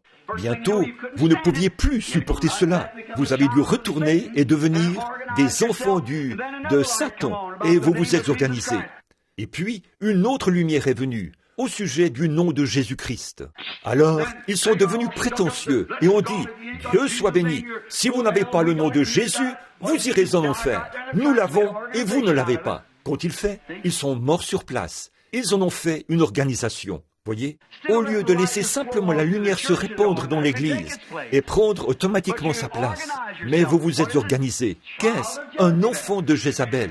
Et ils sont tous morts. Tous. Bon, laissez-moi vous demander quelque chose. Est-ce que les assemblées de Dieu, ou les unitaires, ou n'importe quel autre, s'est jamais réuni dans un grand réveil? Pas du tout. Ce dernier réveil, qui vient de se terminer, où le Saint-Esprit est descendu sur la rivière, beaucoup d'entre vous qui êtes assis ici maintenant, en 1933, pour annoncer ce grand service de guérison qui devait avoir lieu, et a dit, il balayera le monde, n'est pas du tout venu par une organisation. Dieu a laissé toutes ces sphères et a suscité presque un païen pour commencer ce réveil. Et regardez ce que cela a produit. Voyez, ces organisations, dès qu'elles s'organisent, elles meurent. Il a dit, je ferai mourir de mort ces enfants. Oh là là, je sais que vous, s'il vous plaît, ne m'en voulez pas. Mais si je sais ceci et que je ne le dis pas, je suis un infâme hypocrite. Et Dieu m'en tiendra pour responsable. Je veux être comme Paul. Je veux vous annoncer tout le conseil de Dieu sans en rien cacher. C'est vrai. Très bien. Très bien. Très bien. Et ils ont bâti des autels à Jérusalem. Maintenant, j'aimerais voir. Et quand Jézabel s'est mariée avec Akab, elle a apporté des statues devant lesquelles Israël devait se prosterner. De même, la doctrine nicolaïte, quand elle s'est mariée avec le paganisme, Jupiter a été enlevé et remplacé par Pierre, et Vénus par Marie. Et comme le dit la Bible, elle a fait pécher tout Israël. De même, l'Église catholique a fait en sorte que toutes ses filles se marient à une organisation. Et tout ça, c'est le péché. Comme Jézabel l'a fait avec sa fille. Très bien. Ce faisant, quand la hiérarchie a été établie et que le pape Boniface III a été installé, ils avaient un Dieu assis sur un trône. Ils n'avaient plus besoin du baptême du Saint-Esprit dans l'Église. C'est vrai. Ils avaient donc leur credo et leur formalisme. Et ils sont allés de l'avant. Et quand l'organisation a accepté les mêmes dogmes, ils ont mis fin à la liberté du Saint-Esprit dans l'Église. Les baptistes, les presbytériens, les méthodistes et tout le reste. C'est ce qu'ils ont fait, certainement. Et nous les voyons flétrir et mourir progressivement, comme Jésus l'a dit au sujet de la vigne. Ainsi, tout ce qui a trait au Saint-Esprit en termes de signes et de prodiges était considéré comme des choses du passé. Il s'était enrichi comme elle l'avait fait. Donc, elle a fait pécher le monde entier parce qu'elle est allée dans toutes les nations, elle et ses filles. C'est vrai. Maintenant, voyez comment il l'appelle là, dans un autre âge de l'Église. Voyez comment il l'appelle. Voyez comment il plaide ici à la fin pour faire sortir son reste à cause des élus, juste un petit nombre. Sinon personne ne serait sauvé et non les autres. Comme il est écrit dans Apocalypse 13, 6. Aimeriez-vous qu'on prenne ça juste un instant? Là, il a dit que cette femme a fait que tous reçoivent une marque. C'est ce qu'a fait cette bête. Elle a fait que tous reçoivent une marque, les pauvres, les grands, peu importe qui ils sont, la marque de la bête, c'est-à-dire l'Église catholique romaine. Soit cela, soit il faut une image. Apocalypse 13, 14. Il faut une image à la bête. Je suppose que vous avez tous lu cela. Sinon, eh bien, prenons cela tout de suite et relisons cela. Apocalypse 13, 14. Et il a séduit les habitants sur la terre par les prodiges qui lui étaient donnés d'opérer en présence de la bête. Ça, c'est la confédération des églises. Et d'opérer en présence de la bête. Disant aux habitants sur la terre de faire une image à la bête qui avait la blessure mortelle, le paganisme, qui avait été faite par l'épée et qui vivait par la papauté de la Rome païenne à la Rome papale. Voyez, faire une image à elle. C'est quoi au juste? Exactement ce qu'ils font en ce moment même. Tout à fait. Allons de l'avant avec la confédération des églises. Toutes les églises appartiennent à cette organisation, toutes formeront un seul groupe. Maintenant, ils sont en train de se donner une Bible, et le pape Jean les a tous invités à revenir. L'archevêque de Canterbury, tous sont en train d'y aller.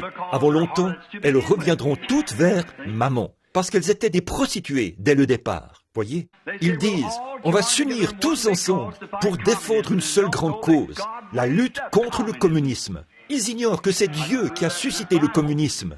Je peux prouver cela par la Bible, et a même mis dans la pensée de ces gens-là de venger le sang des saints qu'ils ont versé sur la terre. Dieu a suscité le communisme exactement comme il l'avait procédé avec le roi Nebuchadnezzar, afin de châtier Israël.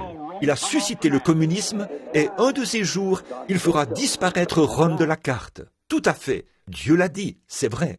Je suis contre le communisme. C'est contraire à Dieu. Bien sûr que ça l'est. Mais ne faites pas trop attention au rideau de fer. Surveillez plutôt le rideau de pourpre. Lisez le livre des martyrs de Fox et vous verrez ceci. C'est vrai. Maintenant, voyons où nous...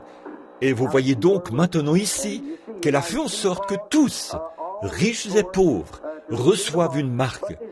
Mais il y a une catégorie qu'elle ne pouvait pas toucher. Vous savez ça? Apocalypse 13. 8. Écoutez ceci, laissez-moi lire ceci. Et il se tint debout sur les sables de la mer. Puis je vis monter des mers une bête qui avait 10 cornes et 7 têtes. Sur les cornes, les diadèmes. Et sur les têtes, des noms de blasphème. Ça, ce sont les 7 collines. Nous avons vu tout ça hier soir, vous savez.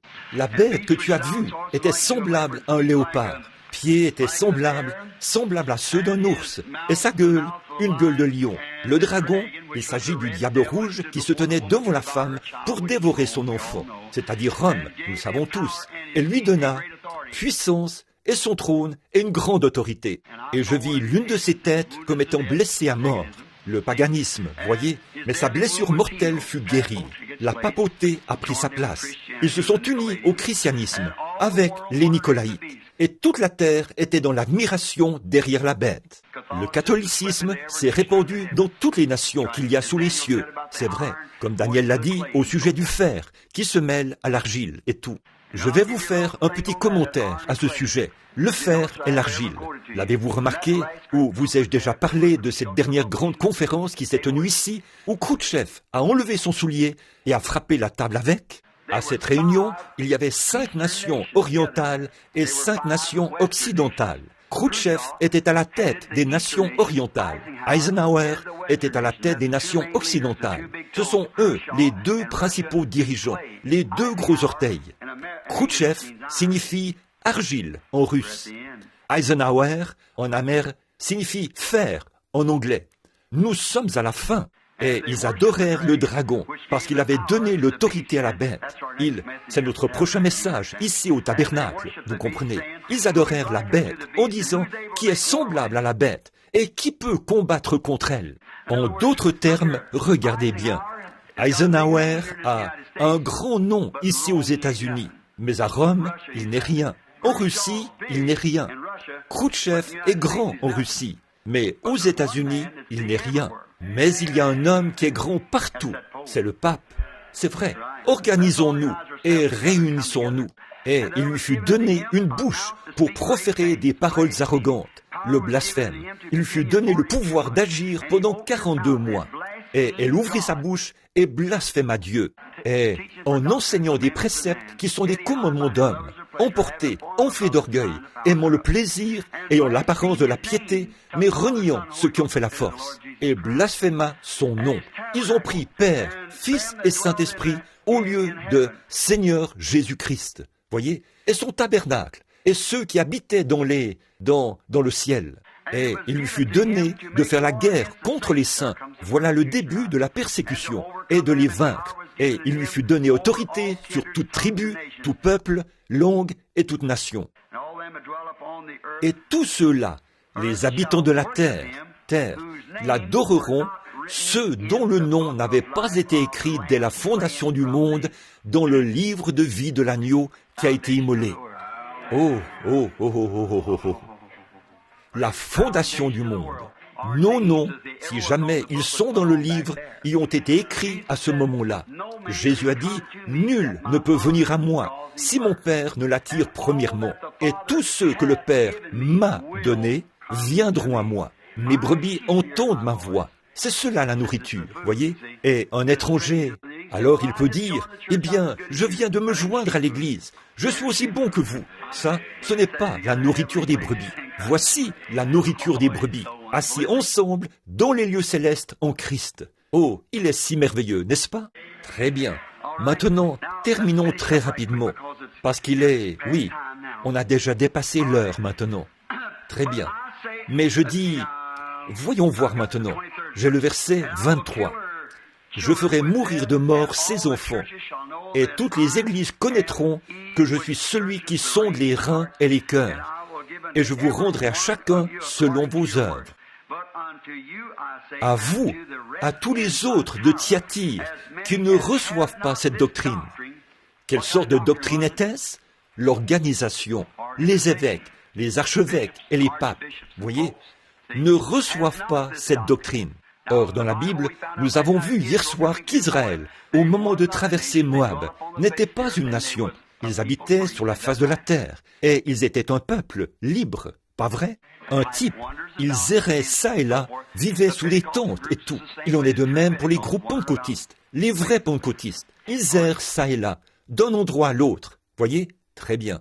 Et qui ne reçoivent pas cette doctrine, mais ils s'organisent et en font une grande organisation, qui ne reçoivent pas cette et qui n'ont pas connu les profondeurs de Satan. Maintenant, souvenez-vous que nous avons vu où se trouvait le trône de Satan. Hier soir, nous l'avons ramené jusqu'au point de départ. Où était son trône au début? À Babylone. Et Babylone, quand la hiérarchie, un roi prêtre de Babylone, fuyait devant les vainqueurs, les Chaldéens, il est arrivé à Pergame et y a établi son trône. Vous voyez, il a déplacé son trône du pays de Shinéar à Pergame.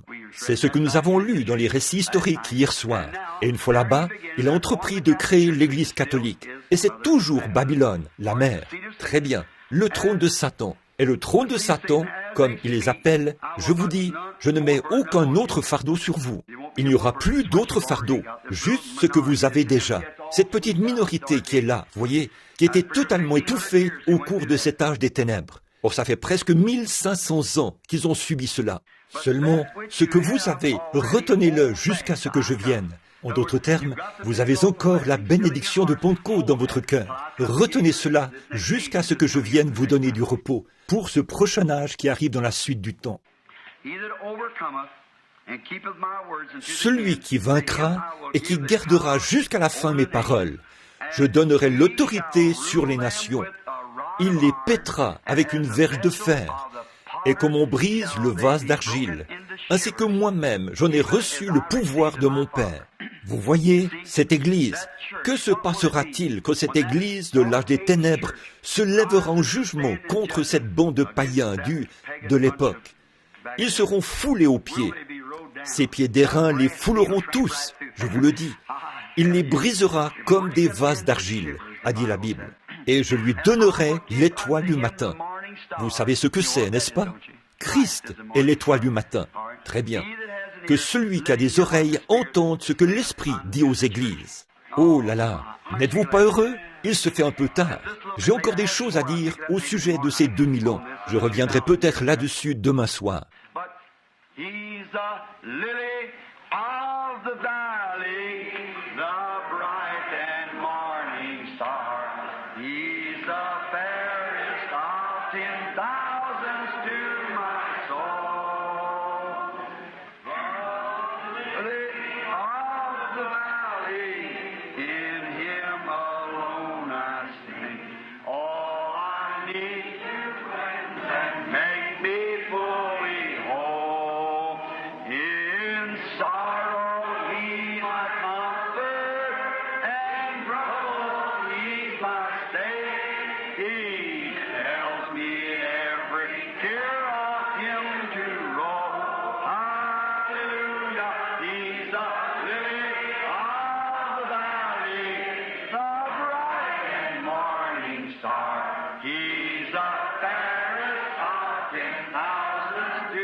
L'aimez-vous? Oh, moi vraiment.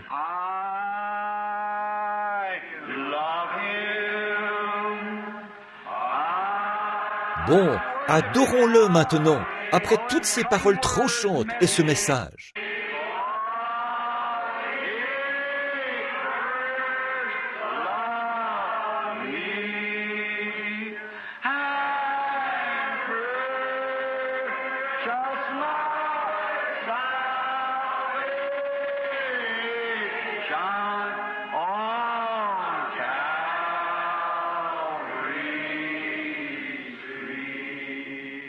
N'est-il pas merveilleux? Je l'aime. Bon, ce que je n'ai pas pu aborder le sera dans les livres, bien sûr, parce qu'on ne peut pas traiter de tout un âge de l'Église en un seul soir. J'ai parlé un peu calmement ce soir, parce que je suis un peu enroué. Mais, oh, n'est-il pas merveilleux? Oh, There are people almost everywhere whose hearts are all on flame with the fire that fell on Pentecost that cleansed and made them clean. Oh, it's burning now within my heart. Oh, glory to His name. I'm so glad that I can say I'm one of them. Oh, one of them. I'm one of them.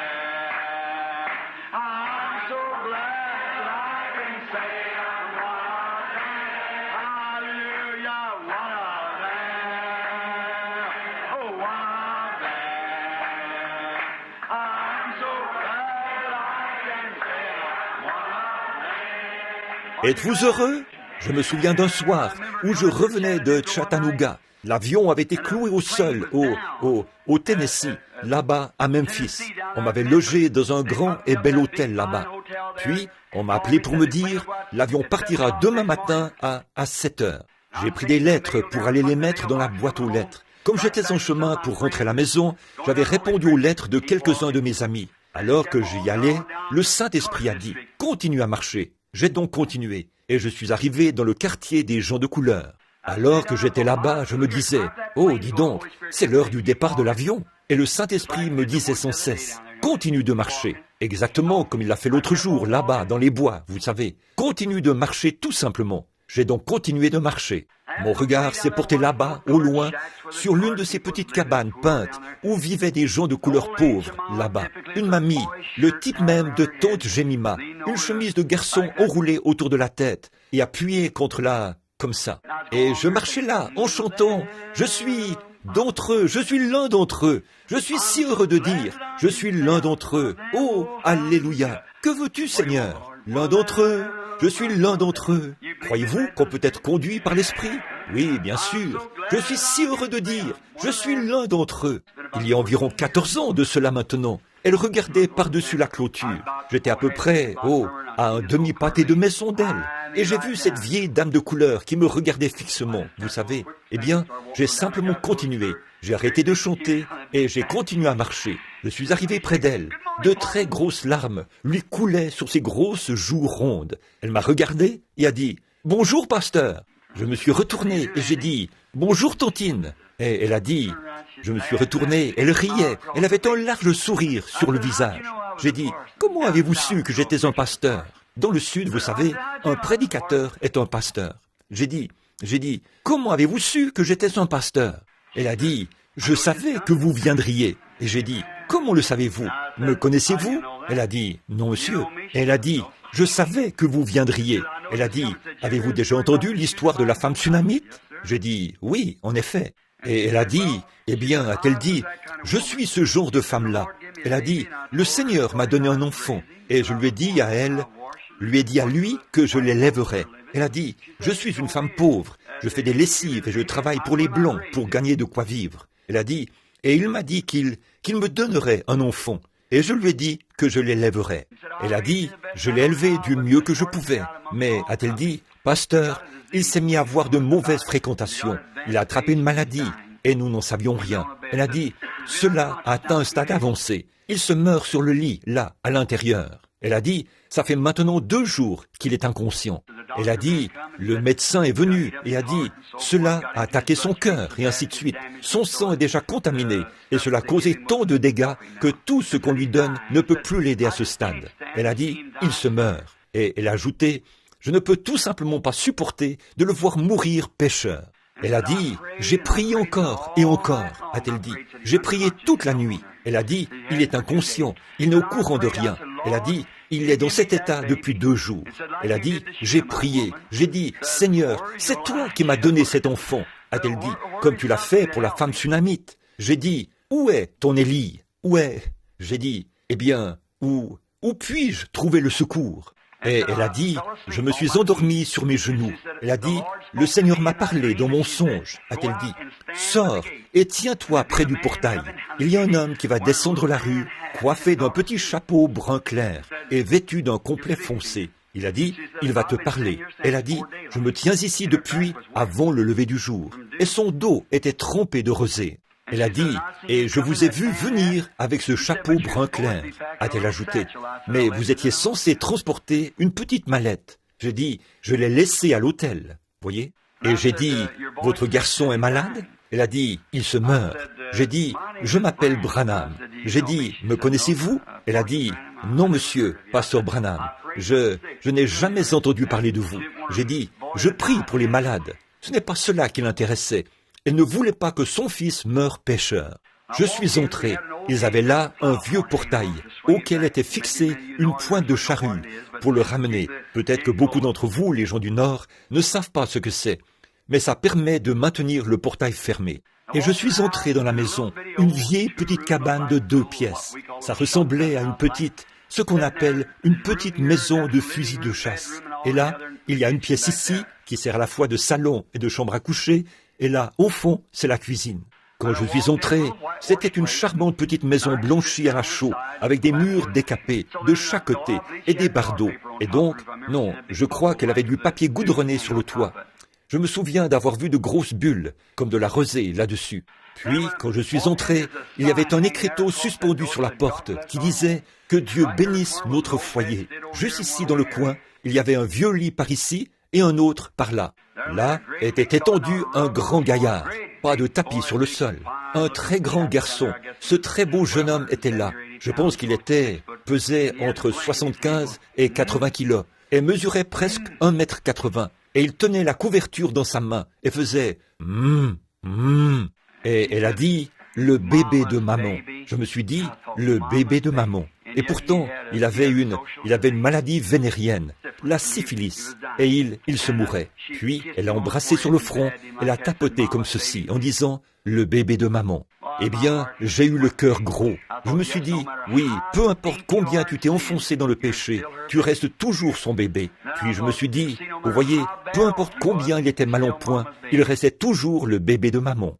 Et j'ai pensé, Dieu a dit, une mère pourrait oublier son nourrisson, mais je ne vous oublierai jamais, car votre nom est gravé dans ma main. Voyez, comment cela serait-il possible? J'ai regardé cette pauvre vieille sainte qui faisait les 100 pas dans la pièce. Frère, on pouvait voir qu'elle n'avait rien dans la maison, mais elle avait dans sa maison quelque chose que toutes les maisons de l'Indiana ou d'ailleurs devraient avoir. Dieu. Je préférerais avoir ça plutôt qu'une belle grande maison avec des affiches de femmes indécentes et toutes ces images vulgaires et obscènes. Il y avait là une vieille Bible ouverte dont les vieilles pages étaient froissées. Je l'ai regardée et elle a dit, « Le pasteur est venu prier pour toi, chérie. » Il faisait, c'est sombre. Et j'ai dit, qu'est-ce qu'il dit? Elle a dit, il ne sait pas. Le médecin a dit, il délire. Elle a dit, il pense qu'il est quelque part en haute mer en train de ramer dans une barque et qu'il est perdu. Et elle a dit, c'est ce que je ne peux pas supporter, pasteur, de savoir que mon enfant se meurt et qu'il est perdu. Et elle a dit, je sais que vous êtes venu pour m'aider parce que le Seigneur me l'a dit. J'ai dit, je vais prier pour lui. Et je dis, peut-être que le Seigneur va le guérir.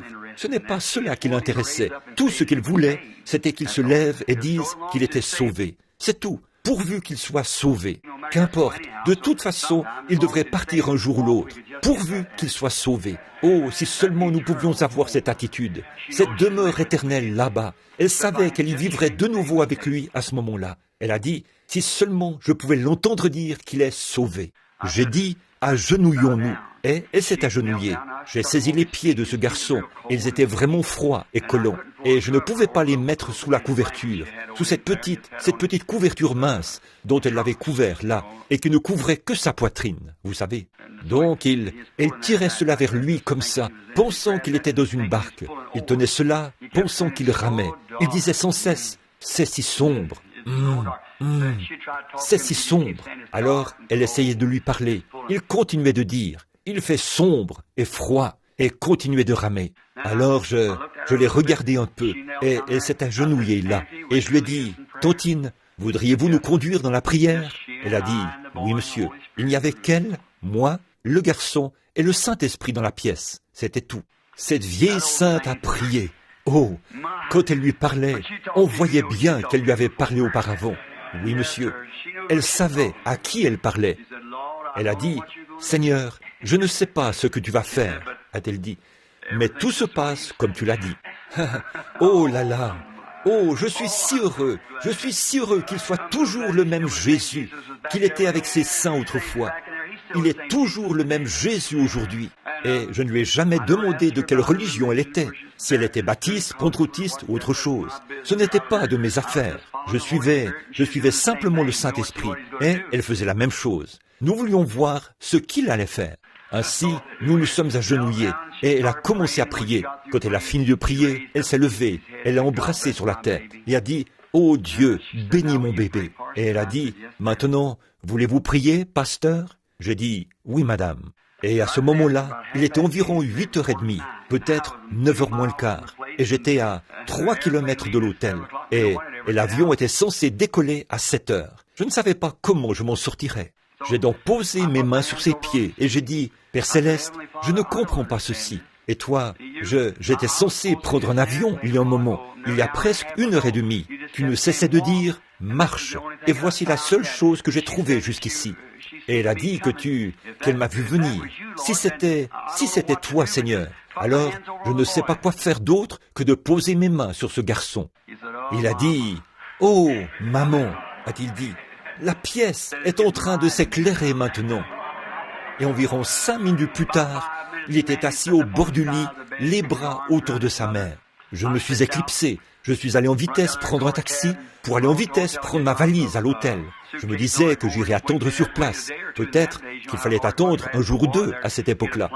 Vous savez comment c'était difficile, juste après la guerre, d'attraper un vol. Alors je me suis dit, je vais devoir attendre quelques jours. Je suis monté dans le taxi et je suis allé en vitesse là-bas, à l'aéroport. Juste au moment où j'arrivais, on annonçait le vol numéro 196 à destination de Louisville, Kentucky, départ immédiat.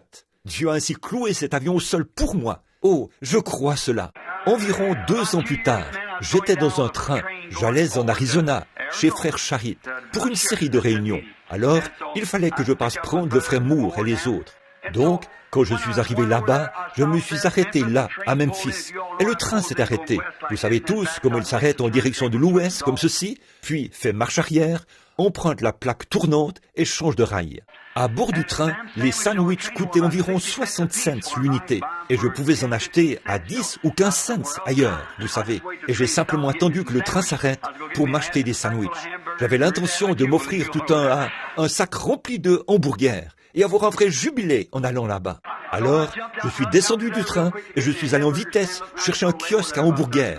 Je regardais tout autour. Le train allait passer une 30aine de minutes là-bas.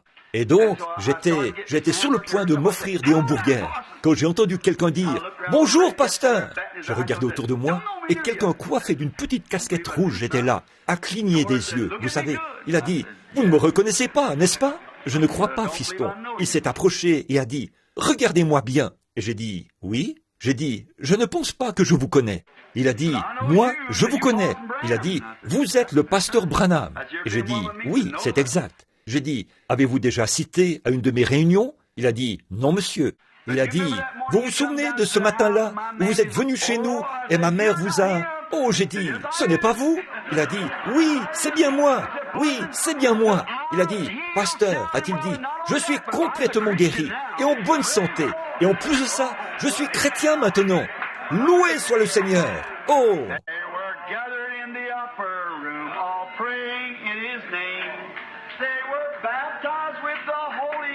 And power for service came.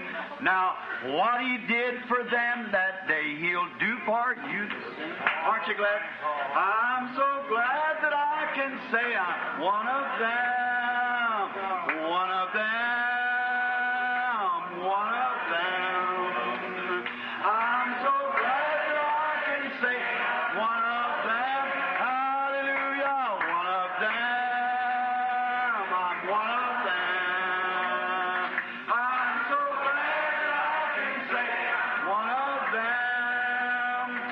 Ils n'ont pas beaucoup d'instructions et tout. may not learn to be or boast of worldly fame. They have all received their Pentecost, baptized in Jesus' name, and are telling now both far and wide His power is yet the same. I'm so glad that I can say I'm one of them. One of them. I'm one of them. I'm so glad that I can say I'm one of them. Hallelujah, one of them. One of them. I'm so glad that I can say I'm one of them. Come, my brothers, seek this blessing that will cleanse your heart from sin. It will start the joy bells ringing and will keep your soul aflame. Oh, it's burning now within my heart. Oh, glory to His name. I'm so glad that Maintenant, serrez la main à quelqu'un devant, derrière et à côté de vous.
Quelle est cette religion du bon vieux temps?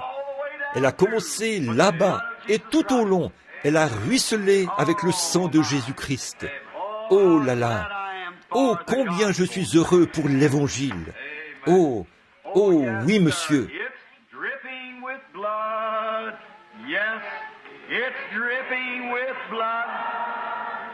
This Holy Ghost gospel is dripping with blood, the blood of His martyrs all down, who died for the truth.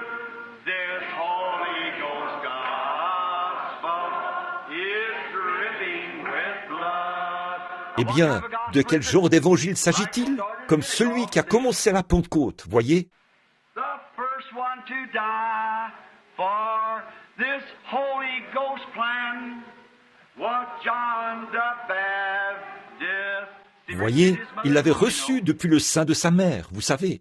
Died like a man, then came the Lord Jesus. They crucified Him. He preached that the Spirit would save man from sin. Kept dripping with blood, yes, dripping with blood. This Holy Ghost gospel is dripping with blood, the blood of disciples who died for the truth. This Holy Ghost gospel is dripping with blood. Vous ne pouvez pas en faire une organisation. Non, non.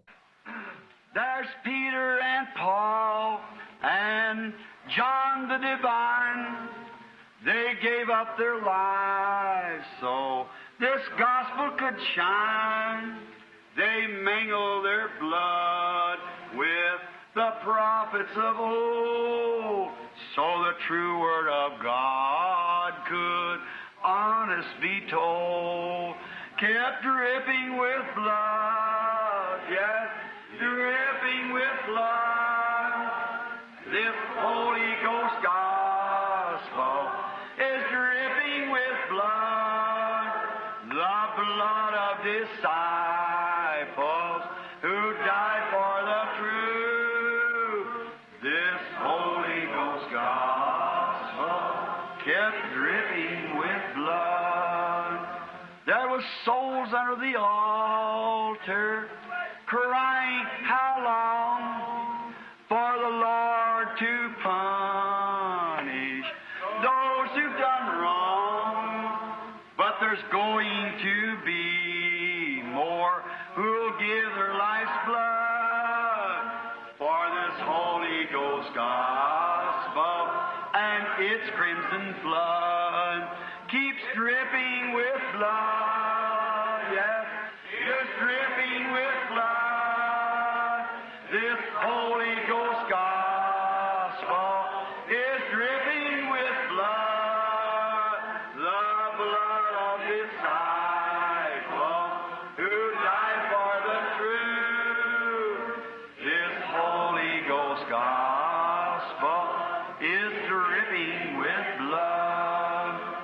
Maintenant, depuis le temps de la Pentecôte et des martyrs de la Pentecôte, jusqu'à l'église d'Éphèse, jusqu'à Pergame, jusqu'à Thyatire et jusqu'à Sardes, à Éphèse ou à Philadelphie et arrivé jusqu'à Laodicée.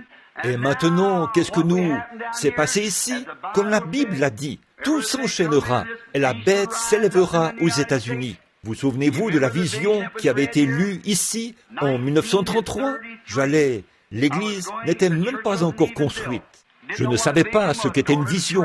J'appelais ça une transe. Je n'étais qu'un jeune prédicateur baptiste. Et toute ma vie, j'ai eu des visions. Et je demande à n'importe qui de se lever et de dire si jamais l'une d'elles a déjà failli. Non, jamais. Ce n'est pas possible. Voyez, ça ne faillira pas. Et bon, au moment de commencer l'école du dimanche, je suis entré en transe. Nous nous réunissions ici, à l'ancien local des francs-maçons, chez Charlie Kern. Nous étions un tout petit groupe. J'ai vu le président Roosevelt, qui conduisait le monde dans une guerre mondiale. Des prédictions. J'ai dit, il y a 3 ismes, le nazisme, le fascisme et le communisme. J'ai dit, combien ici s'en souviennent? J'ai dit, gardez les yeux fixés sur le communisme. Ils finiront tous là-dedans. J'ai dit, l'Éthiopie, Mussolini ira en Éthiopie, mais il échouera. Et j'ai dit, nous irons finalement en guerre contre l'Allemagne. Et je dis, l'Allemagne sera fortifiée derrière de grandes masses de béton. 11 ans avant la construction de la ligne Maginot. 11 ans. J'ai dit, puis, après la guerre, nous finirons par la gagner. Et une fois que la guerre sera terminée, il arrivera que la science fera de grandes inventions. J'ai dit, à ce moment-là, ils fabriqueront une automobile. Et les automobiles prendront continuellement forme. Vous savez à quoi elles ressemblaient en 1933. Alors j'ai dit, elles prendront la forme d'un œuf. Elles ressembleront à des œufs. En fait, j'avais vu sur une route, sur une large autoroute, une voiture qui roulait sur une voie et qui n'avait pas de volant à l'intérieur. Elle était dirigée par une puissance. Ils l'ont en ce moment même. J'ai dit, à ce moment-là, ils accorderont aux femmes le droit de vote. Et par leur suffrage, les femmes finiront. J'ai dit, cette nation est une nation de la femme. Elle est caractérisée par une femme. C'est une femme tout au long dans la prophétie, partout. Elle a le nombre 13 partout dans la prophétie. Et j'ai dit, c'est un pays de femmes. Elle a des libertés ici. Et elle va tout gâcher. Elle causera la perte du monde. Et Roy, j'étais lettre à ce sujet. Cette grande femme qui, derrière chaque affaire criminelle, j'ai examiné cela minutieusement. Derrière chaque crime commis ici, aux États-Unis, se cache une femme.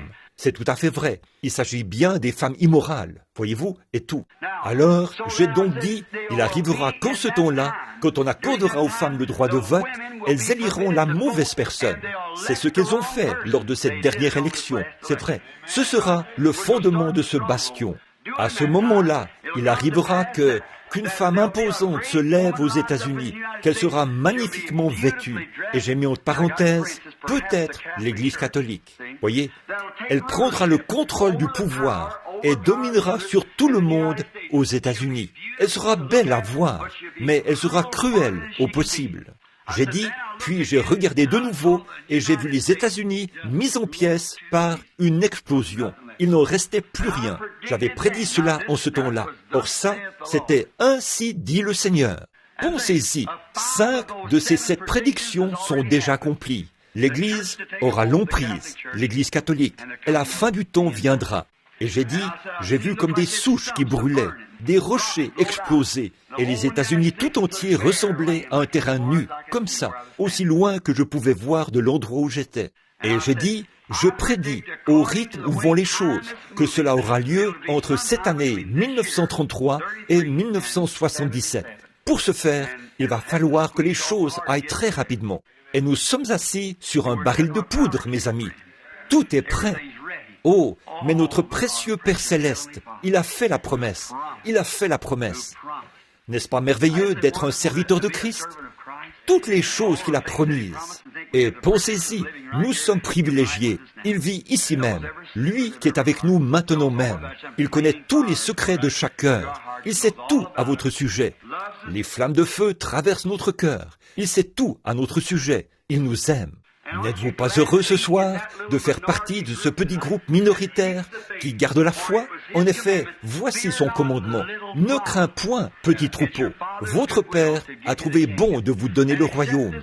Et si l'œuvre n'était pas abrégée, nulle chair ne serait sauvée. Voyez, nous sommes tout à fait au temps de la fin. Les pentecôtistes deviennent froids, tièdes, et sont vomis de la bouche de Dieu. Juste un tout petit groupe est sorti ici, juste quelques-uns. Mais de lui se fera entendre « Voici, l'époux vient !»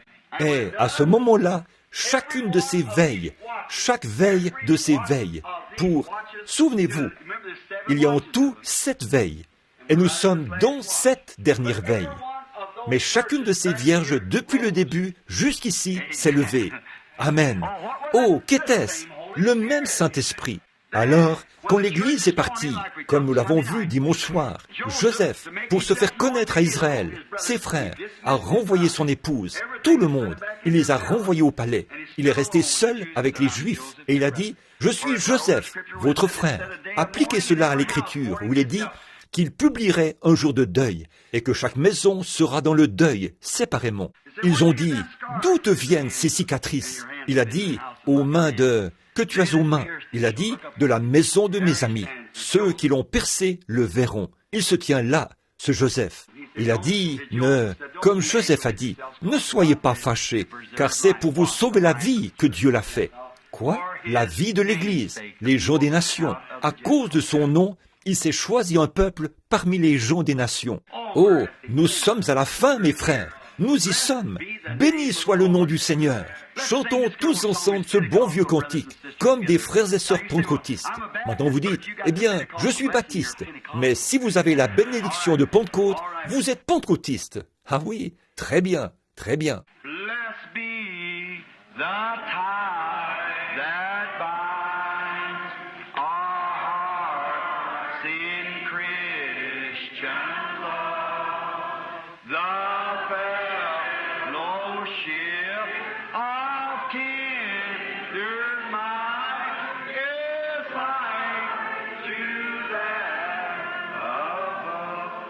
Maintenant, écoutez mes amis, s'il y a quelqu'un ici parmi nous qui est quelque part sur le chemin de la vie, a laissé un peu d'amertume entrer dans son cœur, écoutez-moi, débarrassez-vous-en maintenant, saisissez cela, ne laissez jamais quoi que ce soit.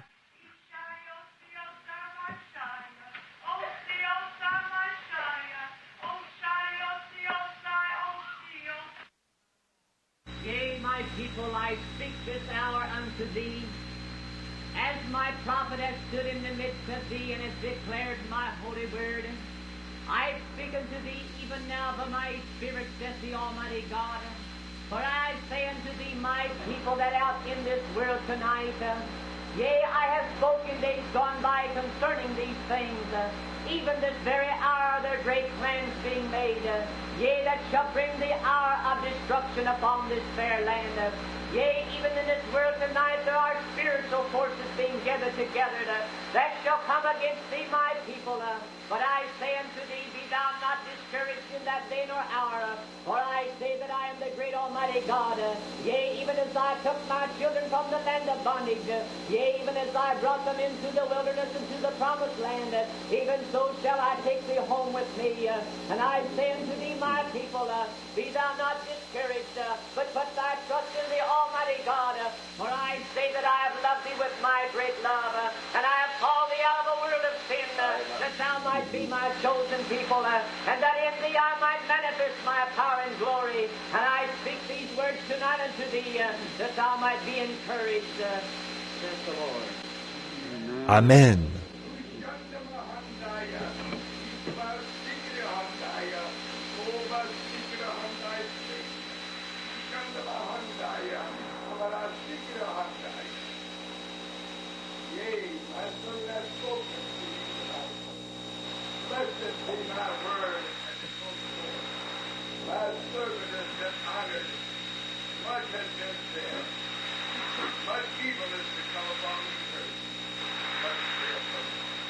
Amen, Amen.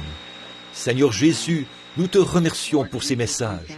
Cela nous stimule, Seigneur, de savoir que nous n'avons pas évité cela, mais que nous avons gardé la foi. Oh, je prie, ô Dieu, que l'Esprit continue de demeurer dans l'Église. Fais que nous soyons attachés les uns aux autres, Père.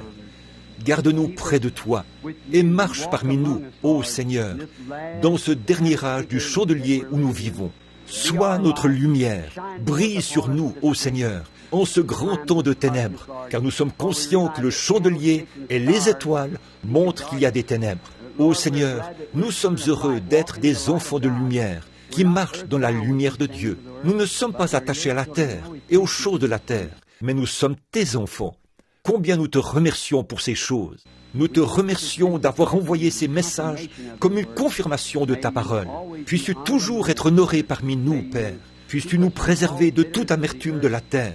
Fais-nous demeurer dans la sanctification, afin que nos vies soient pures, propres et saintes devant toi. Que le sang de Jésus-Christ fasse cela pour chacun de nous, Seigneur. S'il y a quoi que ce soit parmi nous qui ne soit pas juste, veuille ôter cela. Ôte cela de nous, Seigneur. C'est maintenant l'heure d'être sondés. Ces réunions ont pour but de sonder notre cœur. Tu as dit que les flammes de feu de tes yeux sondent et connaissent ce qui règne dans le cœur. Tu le fais certainement, Père, et tu nous as répondu. Ensuite, tu nous as dit de faire, d'être prêts, car l'heure approche. Oh, combien nous te remercions pour cela, Père. Nous le ferons avec tout ce qui est en nous par ta grâce. Amen. Oh, ne l'aimez-vous pas? Maintenant, s'il y a un étranger parmi nous, c'est ainsi que c'était au commencement. Quand Jésus était ici sur la terre, il a dit, quand quelqu'un l'avait interrogé au sujet du mariage et du divorce, ou quelque chose de ce genre, il a dit, il n'en était pas ainsi au commencement. Il faut retourner au commencement. Alors, si au début, c'était une église de la Pentecôte, et qu'il est le cep, et nous, les sarments, chaque fois que le cep produit une église, ce sera une église de la Pentecôte, un sarment de la Pentecôte, la même chose qu'au début, voyez, à tous les coups. Bon, vous pouvez y greffer d'autres ceps, ils porteront leurs fruits. Vous pouvez prendre un oranger et greffer un citronnier dessus. Il produira des citrons qui tireront leur vie de l'oranger. Greffer un pamplemoussier à ses côtés. Il produira un pamplemousse, puisque c'est un agrume. Donc, ces organisations, ces dénominations et tout, qui sont greffées ainsi, et qui se disent chrétiennes, elles peuvent tirer leur vie de la vie chrétienne. C'est tout à fait vrai, mais elles produiront des fruits dénominationnels. C'est vrai, parce qu'elles sont simplement ajoutées comme ça. Mais si jamais ce sarment produit lui-même ou si jamais ce cep produit un sarment, ce sera, on écrira un livre des actes à sa suite. C'est tout à fait vrai, parce que c'est ce qui est arrivé la première fois. Chaque sarment qu'il produira lui-même portera des oranges, chacun d'eux. Et la Bible a parlé, il portait 12 sarments. Oh, je suis si heureux de vivre de ce sarment. Pas vous? Oui, monsieur. Oh, c'est merveilleux. Très bien. Rappelez-vous que demain soir, on abordera l'âge de Phila, de Sardes, l'entrée en scène de l'organisation luthérienne, Martin Luther.